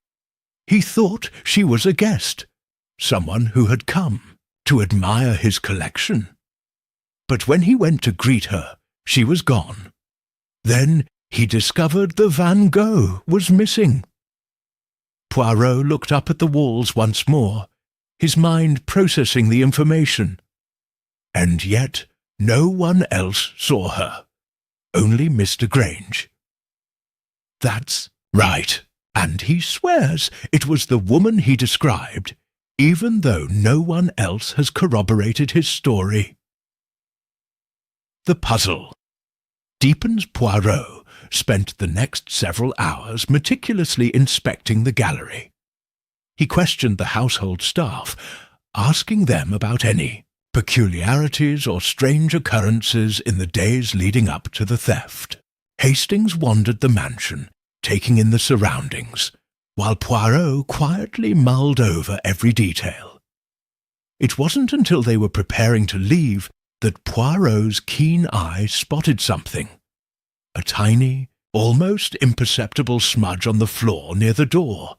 A single footprint, too delicate to be from a heavy boot, and certainly not the sort of mark made by an ordinary person.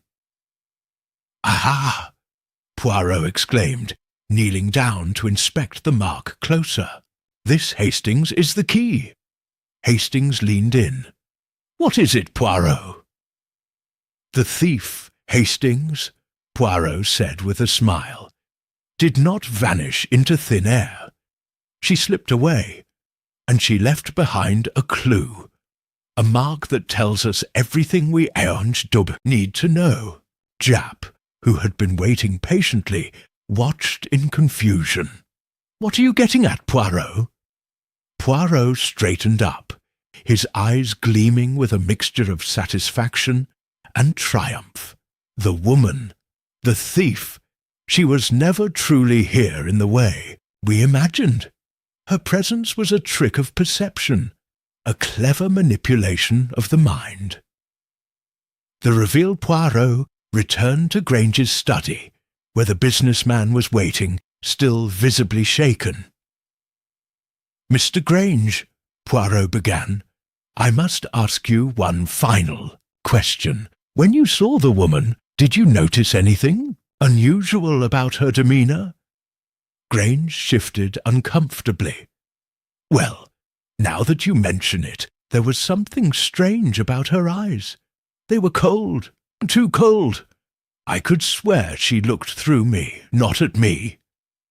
Poirot smiled, his eyes alight with understanding. You were deceived, Monsieur Grange, but not by a thief who vanished into thin air. No, you were deceived by the very thing you thought you understood most, the art of the mind. Japp's face grew pale. What do you mean? The woman you saw, Monsieur Grange, Poirot said, was no ordinary thief. She was someone who had learned the art of psychological manipulation. And when she made her presence known, she did so in a way that warped your perception of reality. You did not see her as she was, but as she wanted you to see her. Poirot turned to Grange. The Van Gogh, you see, was never truly stolen. It was never taken at all. It simply disappeared from your memory, and in its place, your mind created a phantom. Grange's eyes widened, realization dawning upon him. But I did see her. I know what I saw. Poirot shook his head gently. Ah, but monsieur, what we see is not always what is. Our minds are fragile, and sometimes they lead us to believe in things that do not exist. This woman, the thief, was a master of illusion. She planted the image in your mind and then let your fear and uncertainty take over. Conclusion: the case of the Van Gogh had come to a close. But as Poirot and Hastings made their way back to their apartment, the detective's sieve mind was already turning to the next puzzle. As always, the truth had been far more complex than anyone had imagined, and Hercule Poirot had been the one to uncover it, piece by intricate piece. Chapter 11. The Final Unmasking. The morning sun had barely risen over London, casting its golden rays across the fog-laden streets. Poirot sat at his desk, a steaming cup of coffee in hand, his mind already occupied with the case that had consumed him for the last few weeks. Hastings, as always, had not yet risen, his sleep uninterrupted by the turmoil of the cases they had so recently solved. A soft knock on the door interrupted Poirot's quiet contemplation. He raised an eyebrow and placed his coffee down. Enter. The door creaked open, and a young woman stepped inside, her face pale and troubled, her eyes wide with urgency. She looked as though she had not slept in days, her hand clutching a small envelope. Mon Dieu, Poirot murmured under his breath. Another mystery. The woman hesitated, but then, upon seeing Poirot's reassuring smile, stepped forward. She handed him the envelope. Please, Monsieur Poirot, you must help me. I think my father has been framed for a crime he did not commit. Poirot glanced at the envelope, his trained eyes scanning it in an instant. There was something about the letter that felt significant. The handwriting was hurried, almost frantic. Without another word, Poirot motioned for the woman to sit. "Tell me everything, mademoiselle," he urged, settling into his chair. She took a deep breath. "It's my father, Monsieur Pierre Delacroix. He's an artist, and last night he was accused of murdering a fellow artist, Vincent Moreau. I know he couldn't have done it, but the evidence against him, it's overwhelming." Poirot nodded thoughtfully, placing the letter aside for the moment. "Tell me about this Vincent Moreau." "Moreau was my father's rival, Mademoiselle," Delacroix explained, her voice trembling. "They've known each other for years, always competing for the same commissions, the same recognition. But I don't think my father had any reason to kill him. They may have had disagreements, but they were always civil." Poirot's sharp gaze remained fixed on her. "And yet he stands accused. What is this evidence that you speak of?" She hesitated, her hand shaking as she clasped it in her lap. "A letter was found in my father's studio. It was addressed to Moreau, but it wasn't signed. The authorities believe it was a confession to the murder. The letter was written in my father's handwriting." Poirot stood up suddenly, his sharp eyes alight with the thrill of a new puzzle. "A letter, you say? A confession, or perhaps something more?" He gestured to the envelope she had handed him. "Perhaps this, mademoiselle, holds the key." The Q-Hensch-Chef letter of the crime. Poirot opened the envelope carefully, pulling out a piece of thick parchment. The handwriting was indeed elegant, but there was something peculiar about it, slightly erratic, the letters more angular than normal. The words were stark, terse, and carried an air of finality. "Vincent Moreau will die tonight. I will make sure of it. The art world will be mine." Poirot read the words again, his mind already turning over possibilities.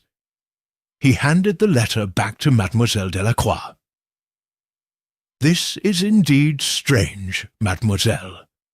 If this letter were a true confession, it would suggest something quite different than what you have described. But you are certain your father did not write it?" She nodded fervently. "I'm sure. My father is an artist, yes, but he's never been violent. He's passionate about his work, but this is madness. It's not him, it can't be."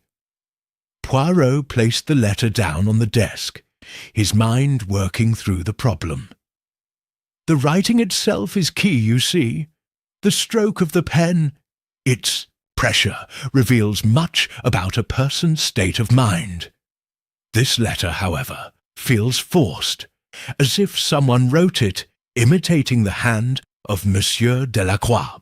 Hastings, who had just entered the room, looked over Poirot's shoulder at the letter.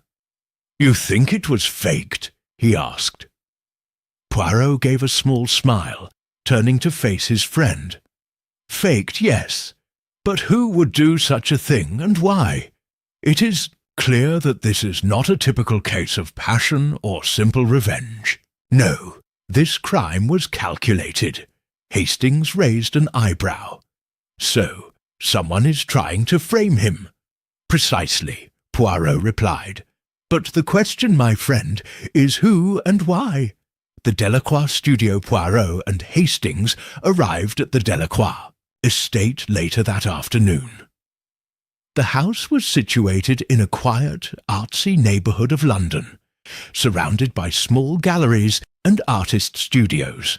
As they entered the estate, Poirot immediately noticed the absence of any visible disturbance.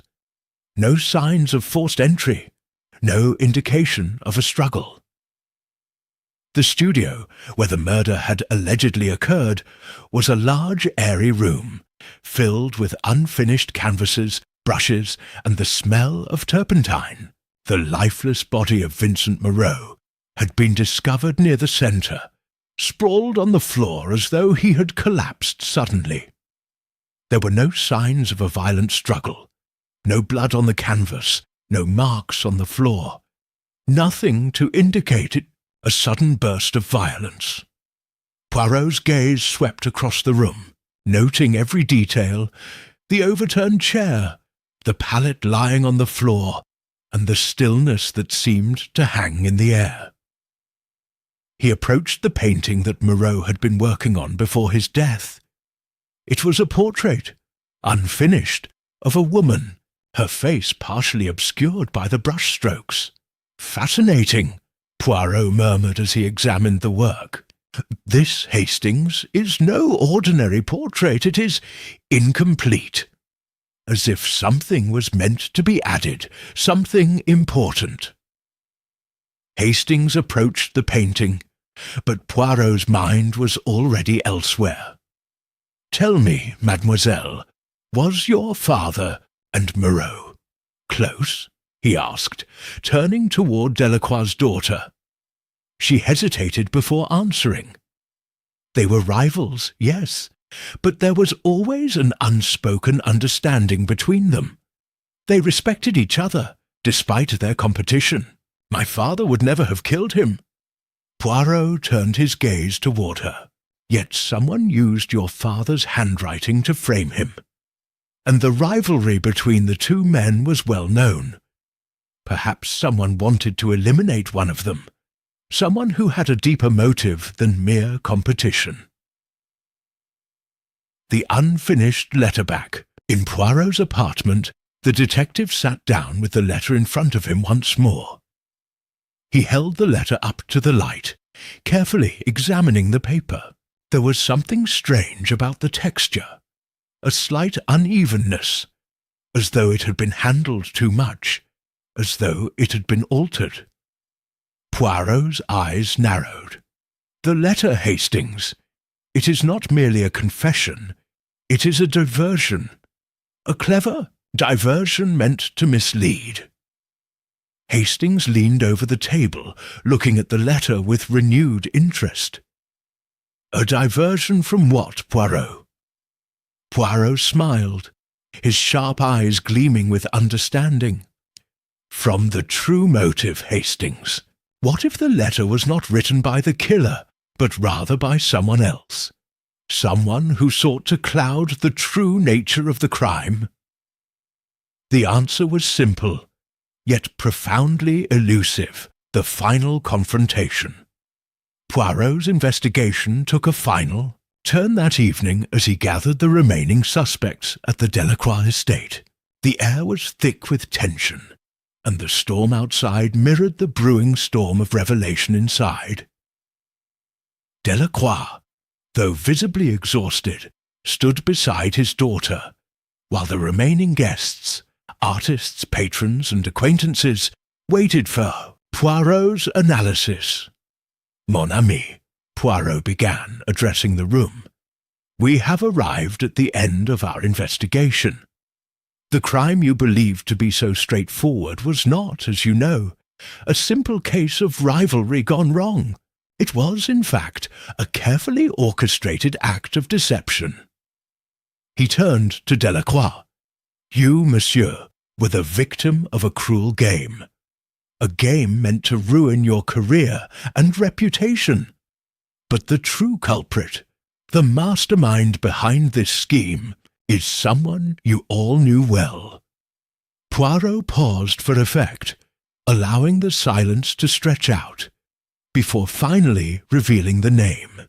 "The true culprit, mes amis, is none other than your assistant, Monsieur Leclerc."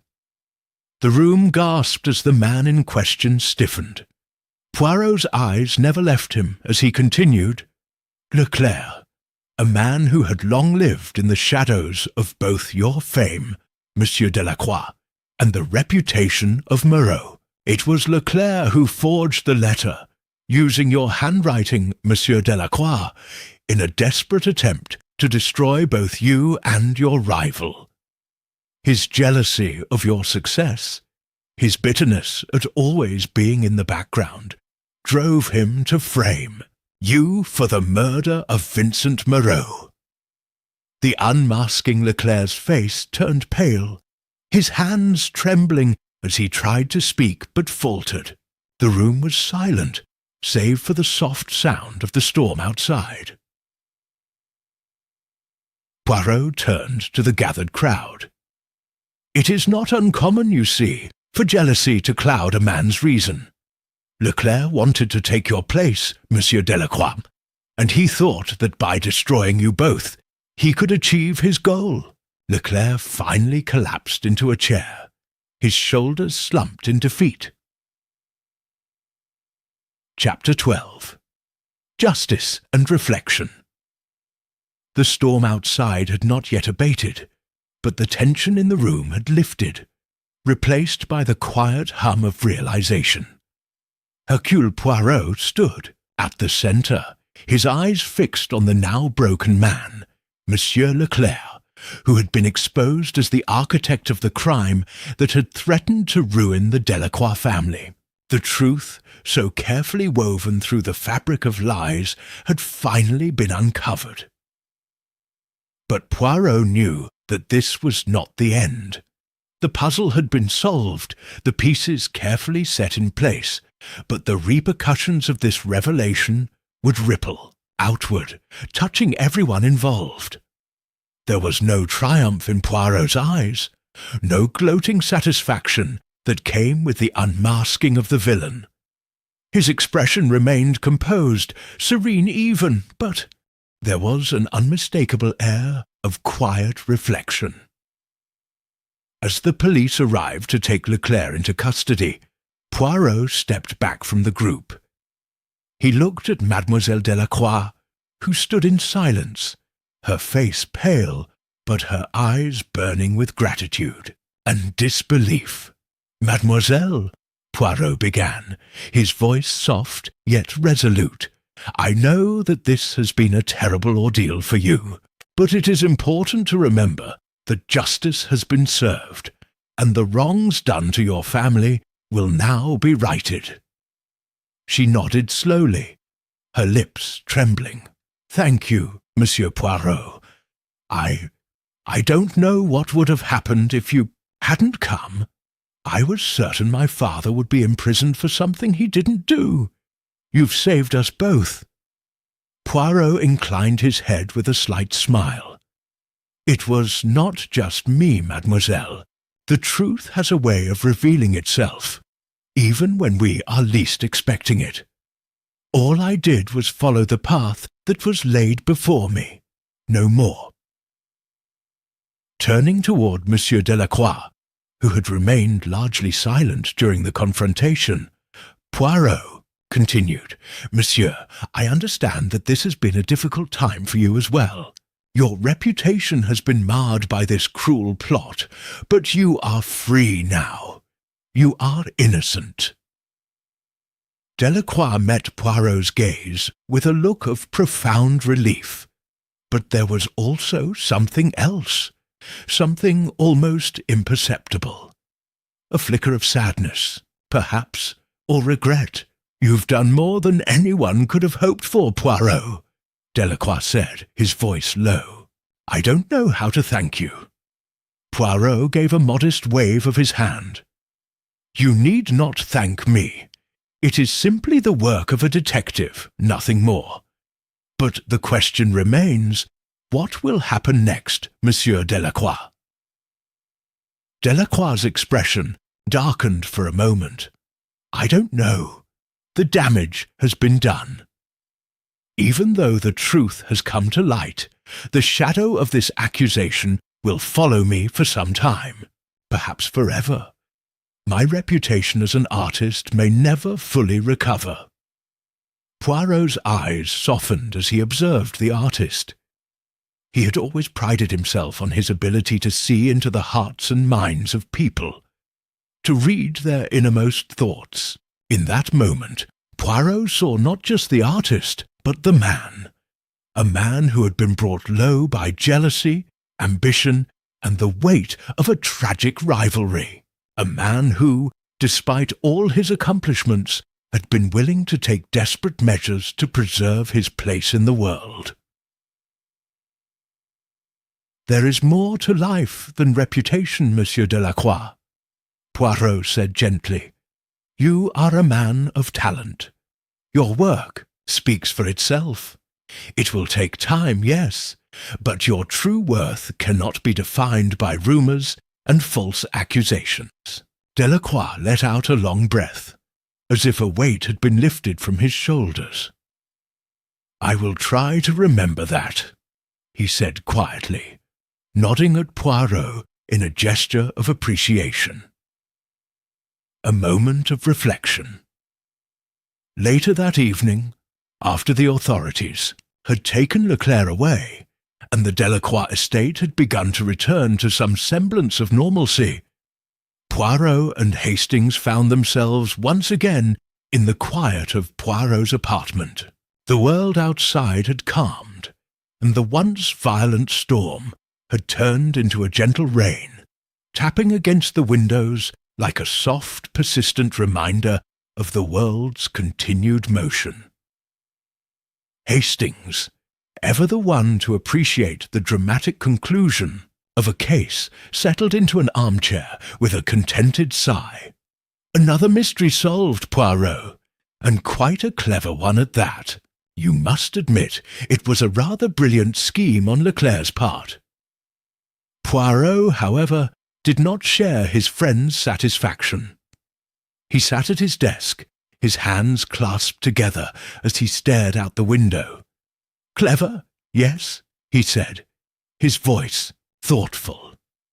"But it was not the brilliance of the scheme that intrigued me, Hastings. It was the psychology behind it, the motives that drive people to such extremes, the complexities of their desires, their fears. It is in the mind, Hastings, where the true mystery lies." Hastings raised an eyebrow. "You're saying Leclerc wasn't just jealous of Delacroix's success?" Poirot smiled, but it was a distant, almost melancholic expression. "No, Hastings, it was more than that. Leclerc wanted to be remembered. He was tired of living in the shadow of his mentor, but it was not just the rivalry that drove him. There was something deeper, something more fragile in his psyche, the fear of being forgotten, the desire for validation. You see, this is what people fail to understand. A person's actions are rarely just about what is seen on the surface. It is the undercurrent of their emotions, their vulnerabilities, that shapes their choices. Hastings thought about this for a moment, his brow furrowing in thought. "So, you think Leclerc was more of a victim of his own insecurities than a true villain?" Poirot's gaze hardened. "In some ways, yes, but that does not excuse his actions, Hastings. He chose the path of deception and violence. He allowed his insecurities to cloud his judgment. He chose to destroy others to create a legacy for himself." There was a long pause as Poirot continued to reflect on the case. He wasn't just thinking about Leclerc or the Delacroix family or even the crime itself. No, his mind was tracing the threads of human nature that had run through the case like a secret undercurrent. In the end, Poirot knew that the true mystery of every case was not the crime itself, but the reasons behind it. The unseen forces that pushed people to act in ways that defied logic. It was that knowledge that gave Poirot his power, that made him the detective he was. But even Poirot, in his deep understanding of human nature, could not escape the thought that perhaps in another life, under different circumstances, he might have been just like Leclerc, lost, forgotten, struggling to make his mark. He pushed the thought aside. His duty was to seek justice, not to dwell on the complexities of his own soul. The final word. As the evening wore on, and the city outside fell into the quiet rhythms of night, Poirot and Hastings sat in silence, both lost in their own thoughts. But Poirot knew that another case, another puzzle, would soon present itself, and with it the opportunity to once again delve into the mysteries of the human mind. As the rain continued to fall softly against the window, Poirot turned to his friend with a smile. "I suppose, Hastings, it is time for us to depart once more." Hastings chuckled. "Always ready for the next one, eh, Poirot?" Poirot's smile grew a fraction wider. "Ah, mon ami, that is the joy of being a detective. The mystery never ends. With that, the two men stood, and as the door to Poirot's apartment closed behind them, the world outside seemed to fade away, leaving only the unending enigma of the human heart. Chapter 13. The Echo of a Shadow. The crisp morning air filtered through the slightly ajar window, its coolness a stark contrast to the warm, flickering light of Poirot's desk lamp. It had been several days since the arrest of Monsieur Leclerc, and life had returned to its usual rhythm at Poirot's apartment. Yet, as always, the detective found that the calm was a mere prelude. He could never shake the nagging sense that the answers to any case were rarely found in the first revelation.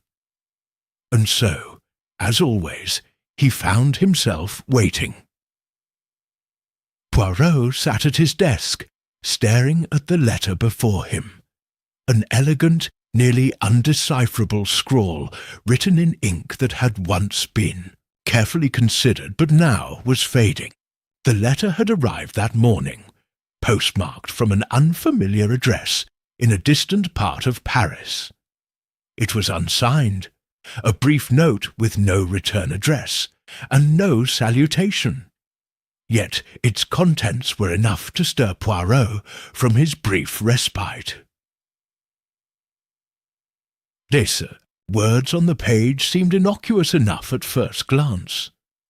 The letter you seek lies beneath a shadow, in a place where eyes no longer see. But for Poirot, the cryptic phrasing was enough to ignite a flare of curiosity. He had encountered such enigmatic messages before, often harbingers of deeper, unspoken truths, woven into the fabric of the ordinary, the mundane, and the lost. With his usual precision, Poirot examined the letter's every aspect. The quality of the paper, the distinctive curl of the penmanship, the faint scent of perfume that clung to the ink. There was something unnervingly familiar about it. It was a puzzle. It was a challenge. Hastings entered the room, as oblivious to the subtleties of Poirot's momentary distraction as ever. "What's this, Poirot? Another mystery? Are you ever at rest?" Hastings asked with a warm, easy grin. Poirot raised an eyebrow. "Ah, Hastings, you may never understand. To rest is to grow lazy, and a lazy mind, mon ami, is a perilous thing." "Right," Hastings replied with a chuckle. "So, what's the deal with the letter?" Poirot hesitated, then carefully folded the note back into its envelope, placing it on the corner of the desk. "It is a riddle, Hastings. A puzzle, of sorts, sent to me by an unknown hand. And I feel, how do you say, that something important is hidden beneath its cryptic words." Hastings leaned over, glancing at the envelope. "Well, if it's a mystery you're after, I'm your man." Poirot's sharp eyes flicked toward his friend, a small smile playing at the corners of his mouth. "Indeed, Hastings. But the key to this mystery may be one of perception. There is something wrong about it. The investigation begins." The day wore on, and Poirot's mind did not stray far from the letter. His mind worked, turning the phrase over and over again. Beneath a shadow, a place where eyes no longer see. It was a message designed to elicit thought, to provoke. The kind of puzzle that had made Poirot the detective he was. Poirot knew, as he sat in the silence of his apartment, that the clue in question lay not in the immediate, not in the obvious. His little grey cells whirred into motion, casting the net of logic over every detail.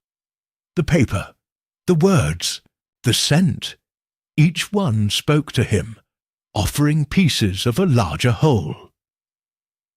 Hours passed as Poirot methodically dissected every moment of his life that might hold relevance. Was this letter part of a larger scheme? Was it related to the recent case with Monsieur Leclerc? He could not be sure. The message felt disjointed, as though it were an echo of something he had once heard but could not place. Then, just as the evening was falling and the night cast long shadows over the city, Poirot made a decision. The letter had been intended for him. There was no coincidence in this. It called to him, urging him to investigate further. He turned to Hastings, who had been absorbed in a book of military tactics. "Hastings, I believe we must take a trip.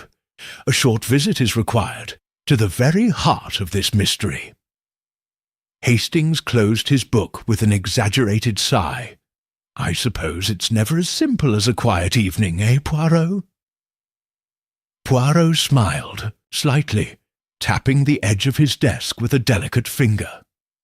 "You will not regret it, mon ami. Sometimes the smallest clue leads to the most complex of answers."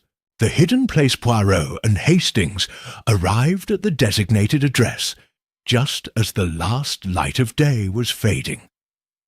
It was an old, nearly forgotten part of Paris, hidden away from the bustling heart of the city, a place where shadows seemed to fall a little longer, and the weight of history hung in the air like a heavy curtain. The building they sought was tucked between two larger structures, its windows boarded up, and the door barely visible behind an overgrown mass of ivy. Poirot's keen eyes took in every detail as they approached the building. The place had been abandoned for years, perhaps longer. But something in the air. It was different. This was no ordinary place. Hastings looked at Poirot, a quizzical expression on his face. "Are we sure this is the right place? It seems a little too quiet." Poirot gave a slight nod, his eyes narrowing. "I am sure of it, Hastings. The letter is clear. Beneath a shadow, a place where eyes no longer see." With the precision of a surgeon, Poirot approached the door.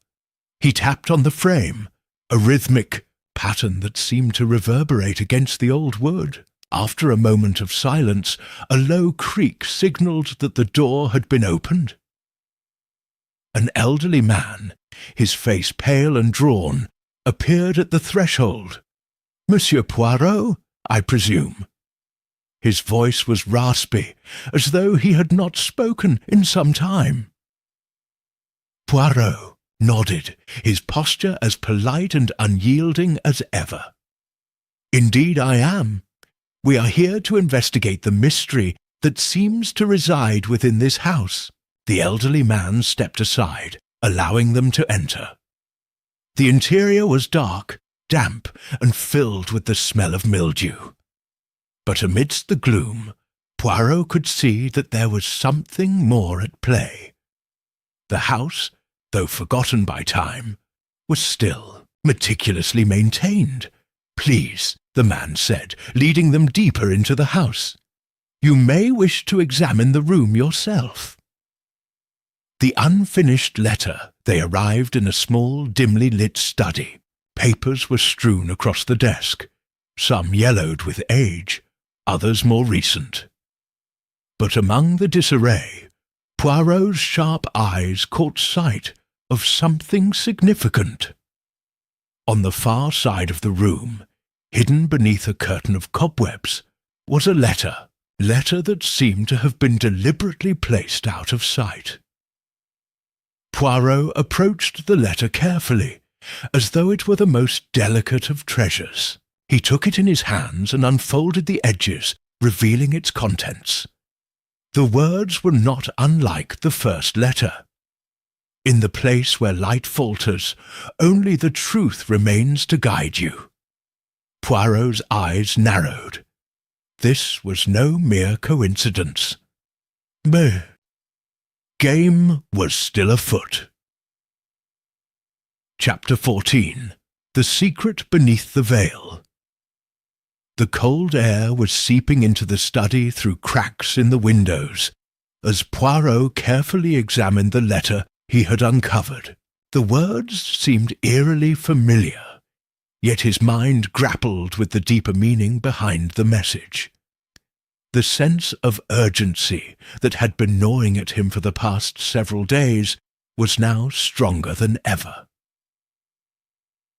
In the place where light falters, only the truth remains to guide you.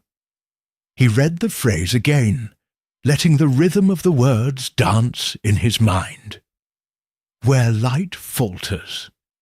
The phrase seemed to suggest a specific location, an obscure space, perhaps even a place that was deliberately hidden or obscured.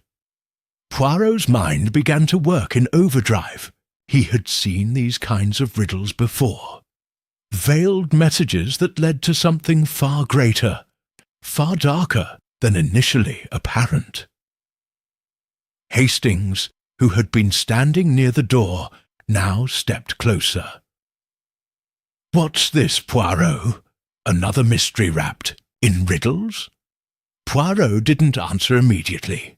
He carefully folded the letter and placed it into his coat pocket, his face a picture of contemplation. His mind was already making connections, forming threads that others would never see. He looked at Hastings, a glint of determination in his eyes. "Indeed, Hastings, but this is not just a riddle. This is a key." Hastings blinked in confusion. A key? To what? Poirot stood and walked over to the window, peering out into the darkening street below. A key to a door that has been locked for too long. And I believe, mon ami, we are standing before that very door. The elderly man who had let them into the house was standing silently in the corner, watching them closely.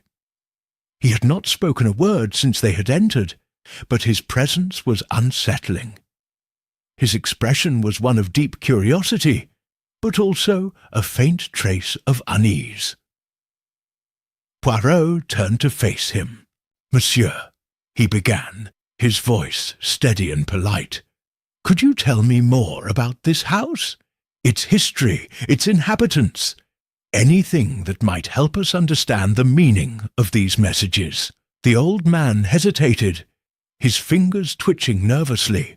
"This house, it has a long history," he said, his voice cracking with age. "But not all of it is good. There are things in this house, things that should remain buried." Poirot studied him intently. "And yet they haven't remained buried, have they? You see, monsieur, the truth always has a way of rising to the surface, no matter how deeply it is buried." Hastings shifted uneasily, but said nothing, sensing that Poirot was getting closer to something critical. The elderly man let out a long, resigned sigh. "There are whispers," he began, his voice barely above a whisper. "Whispers about a woman who once lived here. Her name was Marguerite. She was a mysterious figure. Some said she was a spy. Others said she was a victim of her own secrets." Poirot's eyes sharpened. "A spy? A victim of her own secrets?" The old man nodded, a faraway look in his eyes. "She kept many things hidden. I never understood why she chose this house, why she stayed here in the shadows. But after her disappearance, things began to change. The house grew colder. The atmosphere became oppressive." "Disappearance?" Poirot asked, his curiosity piqued. "You mean Marguerite vanished?" "Yes," the old man replied, his voice tinged with sorrow. She disappeared without a trace. No one knows where she went, or if she is even alive, but they say her ghost still lingers, as though she's still waiting for something." Poirot looked at the man thoughtfully. "And the letters, monsieur? Do you know of them? Have they appeared before?" The elderly man shook his head slowly. "No, monsieur.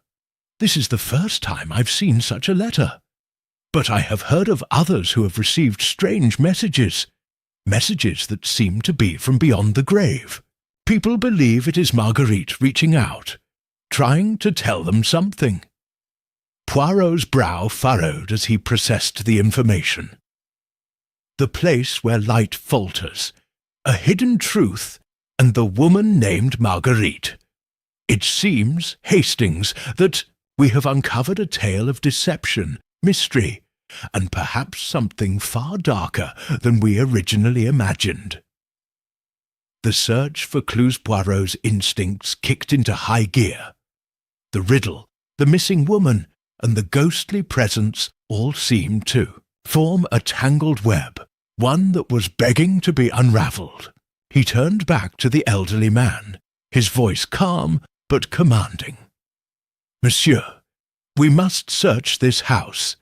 I believe the answers lie within these walls. You may not understand it yet, but we are on the cusp of something important."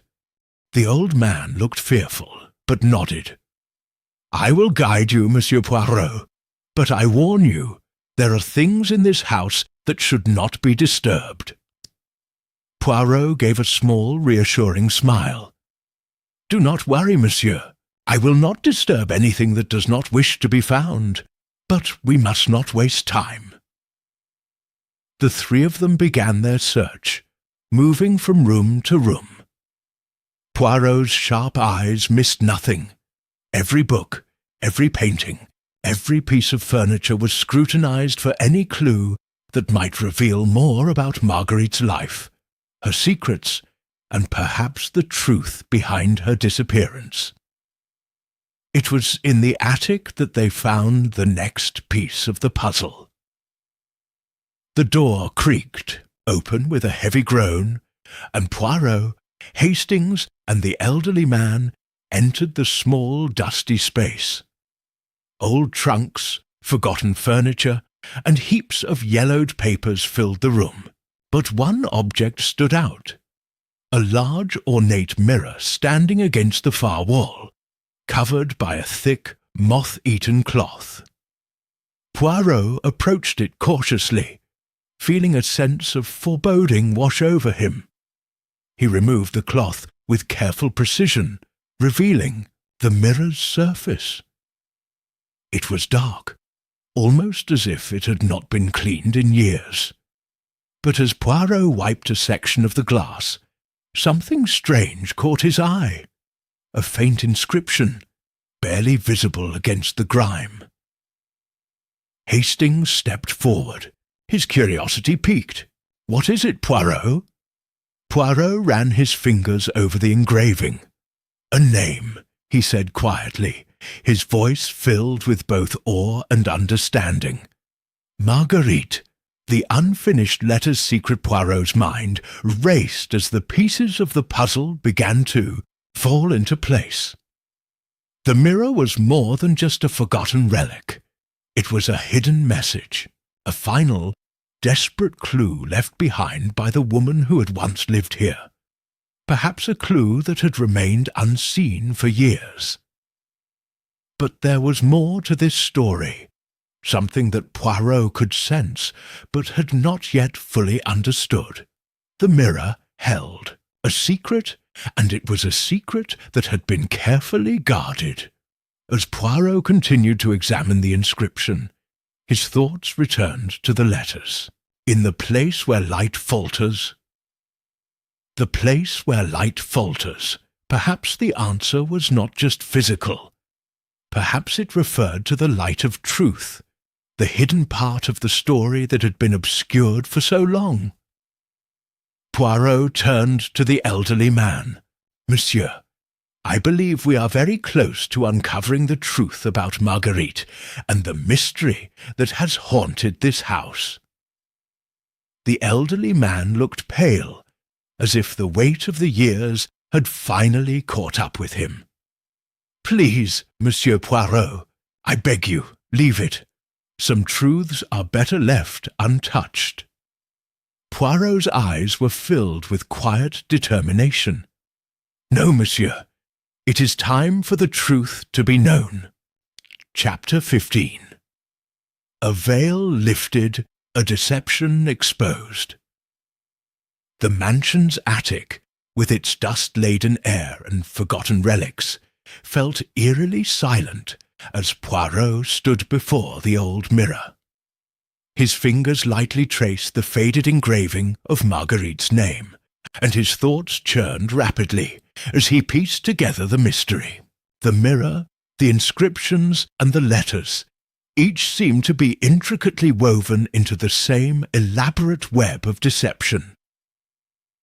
The elderly man, his face pale and shaking, watched them cautiously from the doorway. "Please," he repeated, his voice trembling, "you do not know what you are dealing with. The house has its secrets, yes, but it is better to leave them untouched." Poirot stood still, his gaze never leaving the mirror. He had already formed a theory, one that seemed to be supported by every clue he had uncovered.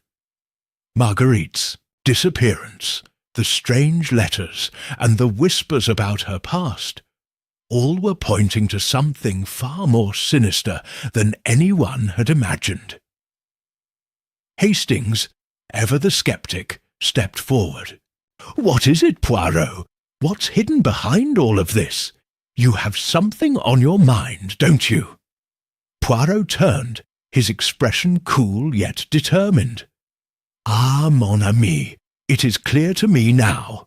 The letters, the mirror, the clues hidden in plain sight. Marguerite was not just a victim of circumstance. No, she was much more than that. She was a woman driven by fear, by an urge to conceal something that might cost her everything." "But what was it?" Hastings asked, his curiosity piqued. Poirot's eyes narrowed as he studied the mirror again. "The inscription is a key, Hastings, but it is not the only one. The mirror itself is a map, a reflection of something far more than mere glass. We are looking at the surface, but the true meaning lies beneath, in the unseen." Turning back, to the elderly man, Poirot's voice grew soft but firm. "Monsieur, I believe you know more than you are letting on. You have kept your silence for long enough. It is time to tell us the truth." The elderly man looked as though he might crumble under Poirot's gaze. His hands fidgeted nervously, and he avoided making eye contact. Finally he spoke, his voice barely above a whisper. "I never wanted any of this to happen. Marguerite she was not who she seemed. She was running from something. She didn't just disappear, you see. She had to vanish. It was the only way to protect herself and the people she loved." Poirot stepped forward, his tone calm but insistent. "Who was she running from, monsieur?" The old man looked at him, fear and resignation in his eyes. "From a man who held great power, who would stop at nothing to get what he wanted. She was involved in something dangerous. I tried to warn her, but she wouldn't. Listen, she thought she could escape, that she could outrun the consequences. But there is no outrunning a shadow that follows you everywhere." Poirot's mind raced. The pieces were falling into place now. Marguerite had been involved in something far more complicated than anyone had realized. The mystery of her disappearance was not just a case of a missing person. It was a matter of life and death. "Tell me," Poirot urged. "What happened? What did Marguerite know?" The elderly man hesitated for a long time, as though the weight of the secret was too much to bear. Finally he spoke in a low voice, as though he feared someone might be listening. She had been working with a group of people with connections to the highest echelons of power. They were involved in illegal activities, things that could ruin reputations, destroy lives. And Marguerite, she learned too much. She was going to expose them. Hastings and Poirot exchanged a glance. This was more than they had expected. The stakes were much higher than a simple disappearance. "But someone didn't want her to talk," Hastings said, his voice heavy with the implications. "They wanted to silence her." The elderly man nodded, his face grave. "Yes, and they nearly succeeded. She barely escaped with her life. But they couldn't leave her alive, not after what she knew. So she ran, leaving behind everything, her life, her family, and even her name. She had to disappear for good." Poirot's eyes narrowed. "And the letters? The ones that have been appearing in this house?" The old man swallowed hard, his eyes darting around as though looking for an escape. The letters were her way of telling the truth. She couldn't do it openly. She was too afraid. So she left messages hidden in plain sight, hoping that someone would find them, hoping that someone would understand. She couldn't trust anyone, not even her closest allies. But she knew that you, Poirot, would see the truth eventually. Poirot stood still, processing this new information. He could feel the weight of the case pressing on him, the sense that he was about to uncover something monumental. But there was still more to learn, more pieces to the puzzle.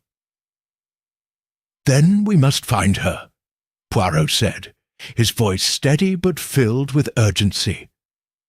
"We must find Marguerite before it is too late." The shadow of the past. The night deepened, and Poirot's mind was racing with questions. Marguerite had not just vanished.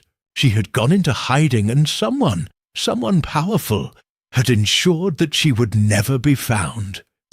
But why had she left behind these cryptic letters? What had she hoped to achieve by leaving clues that could potentially lead to her discovery? Poirot knew that he had to uncover the full story of Marguerite's past, of the people she had been involved with, and of the dangerous forces that had been chasing her. And yet there was something that still troubled him, something that gnawed at the back of his mind. "There's something more," Poirot murmured to himself, "something hidden within the house, within the people who live here." He turned to the elderly man, whose face was drawn with fear. "Monsieur, is there anyone else who might know of Marguerite's past? Anyone who might have had contact with her?" The old man hesitated, then nodded slowly. "There are others, people who knew her better than I did, but I don't know if they would be willing to speak. They've all gone into hiding, scattered, fearful for their lives." Poirot's lips curled into a small smile. "Then it is our task to find them, monsieur. We will uncover every last detail, every shadow hiding in the dark. This mystery will be solved." Hastings, who had been silently absorbing the information, spoke up. "Poirot, do you think we'll be able to find her before it's too late?" Poirot's gaze was steady, his expression calm yet resolute. "The truth, mon ami, always finds its way to the light. We will find her, and when we do, the shadows will vanish."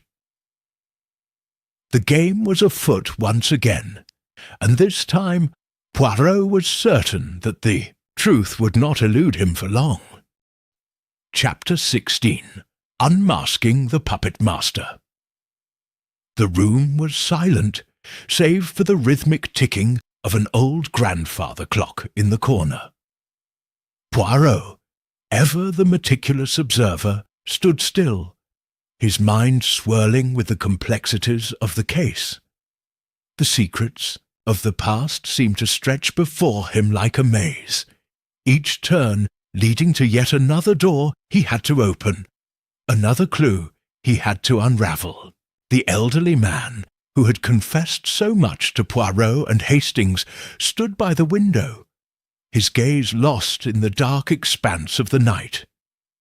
The air was thick with the tension of unspoken truths. "We have learned much," Poirot said quietly, turning toward the man. "But there is more to this story, n'est-ce pas? There is someone or something pulling the strings behind Marguerite's disappearance. And until we uncover that person, the mystery will remain unsolved." Hastings, who had been staring intently at the floor, nodded. "Poirot's right. We've got the pieces, but we're still missing the picture.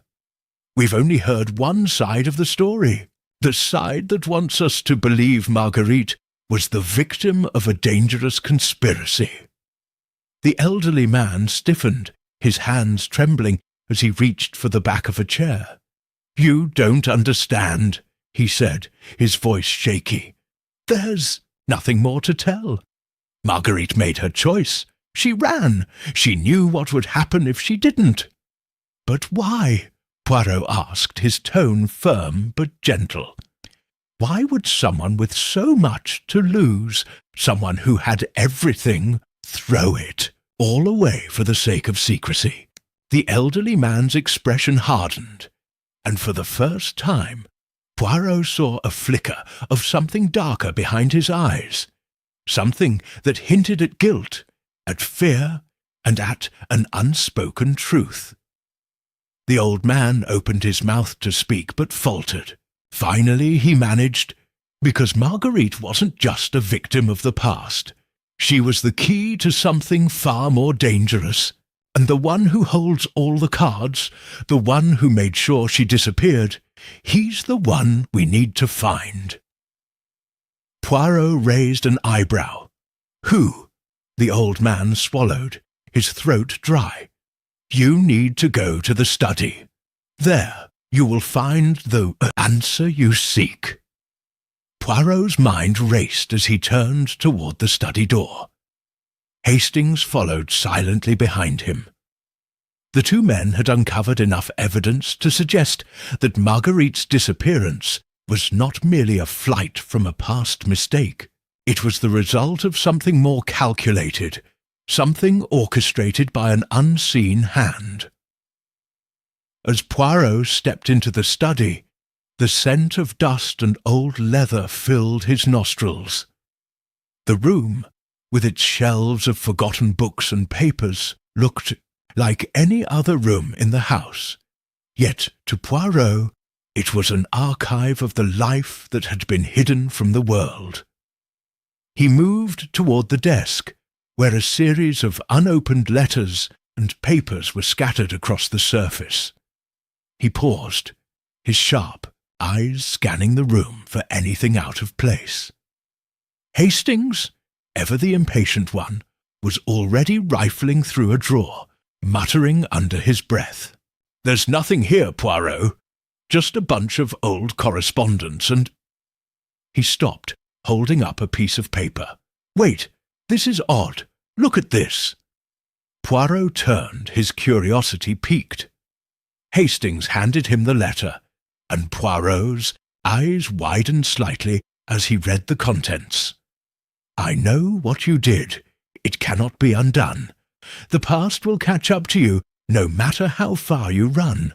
I will find you, and you will pay the price for your betrayal." Gee, the letter was unsigned, but Poirot knew instantly that it was connected to the case. The handwriting was neat, precise and deliberate, just like the actions of the person who had orchestrated Marguerite's disappearance.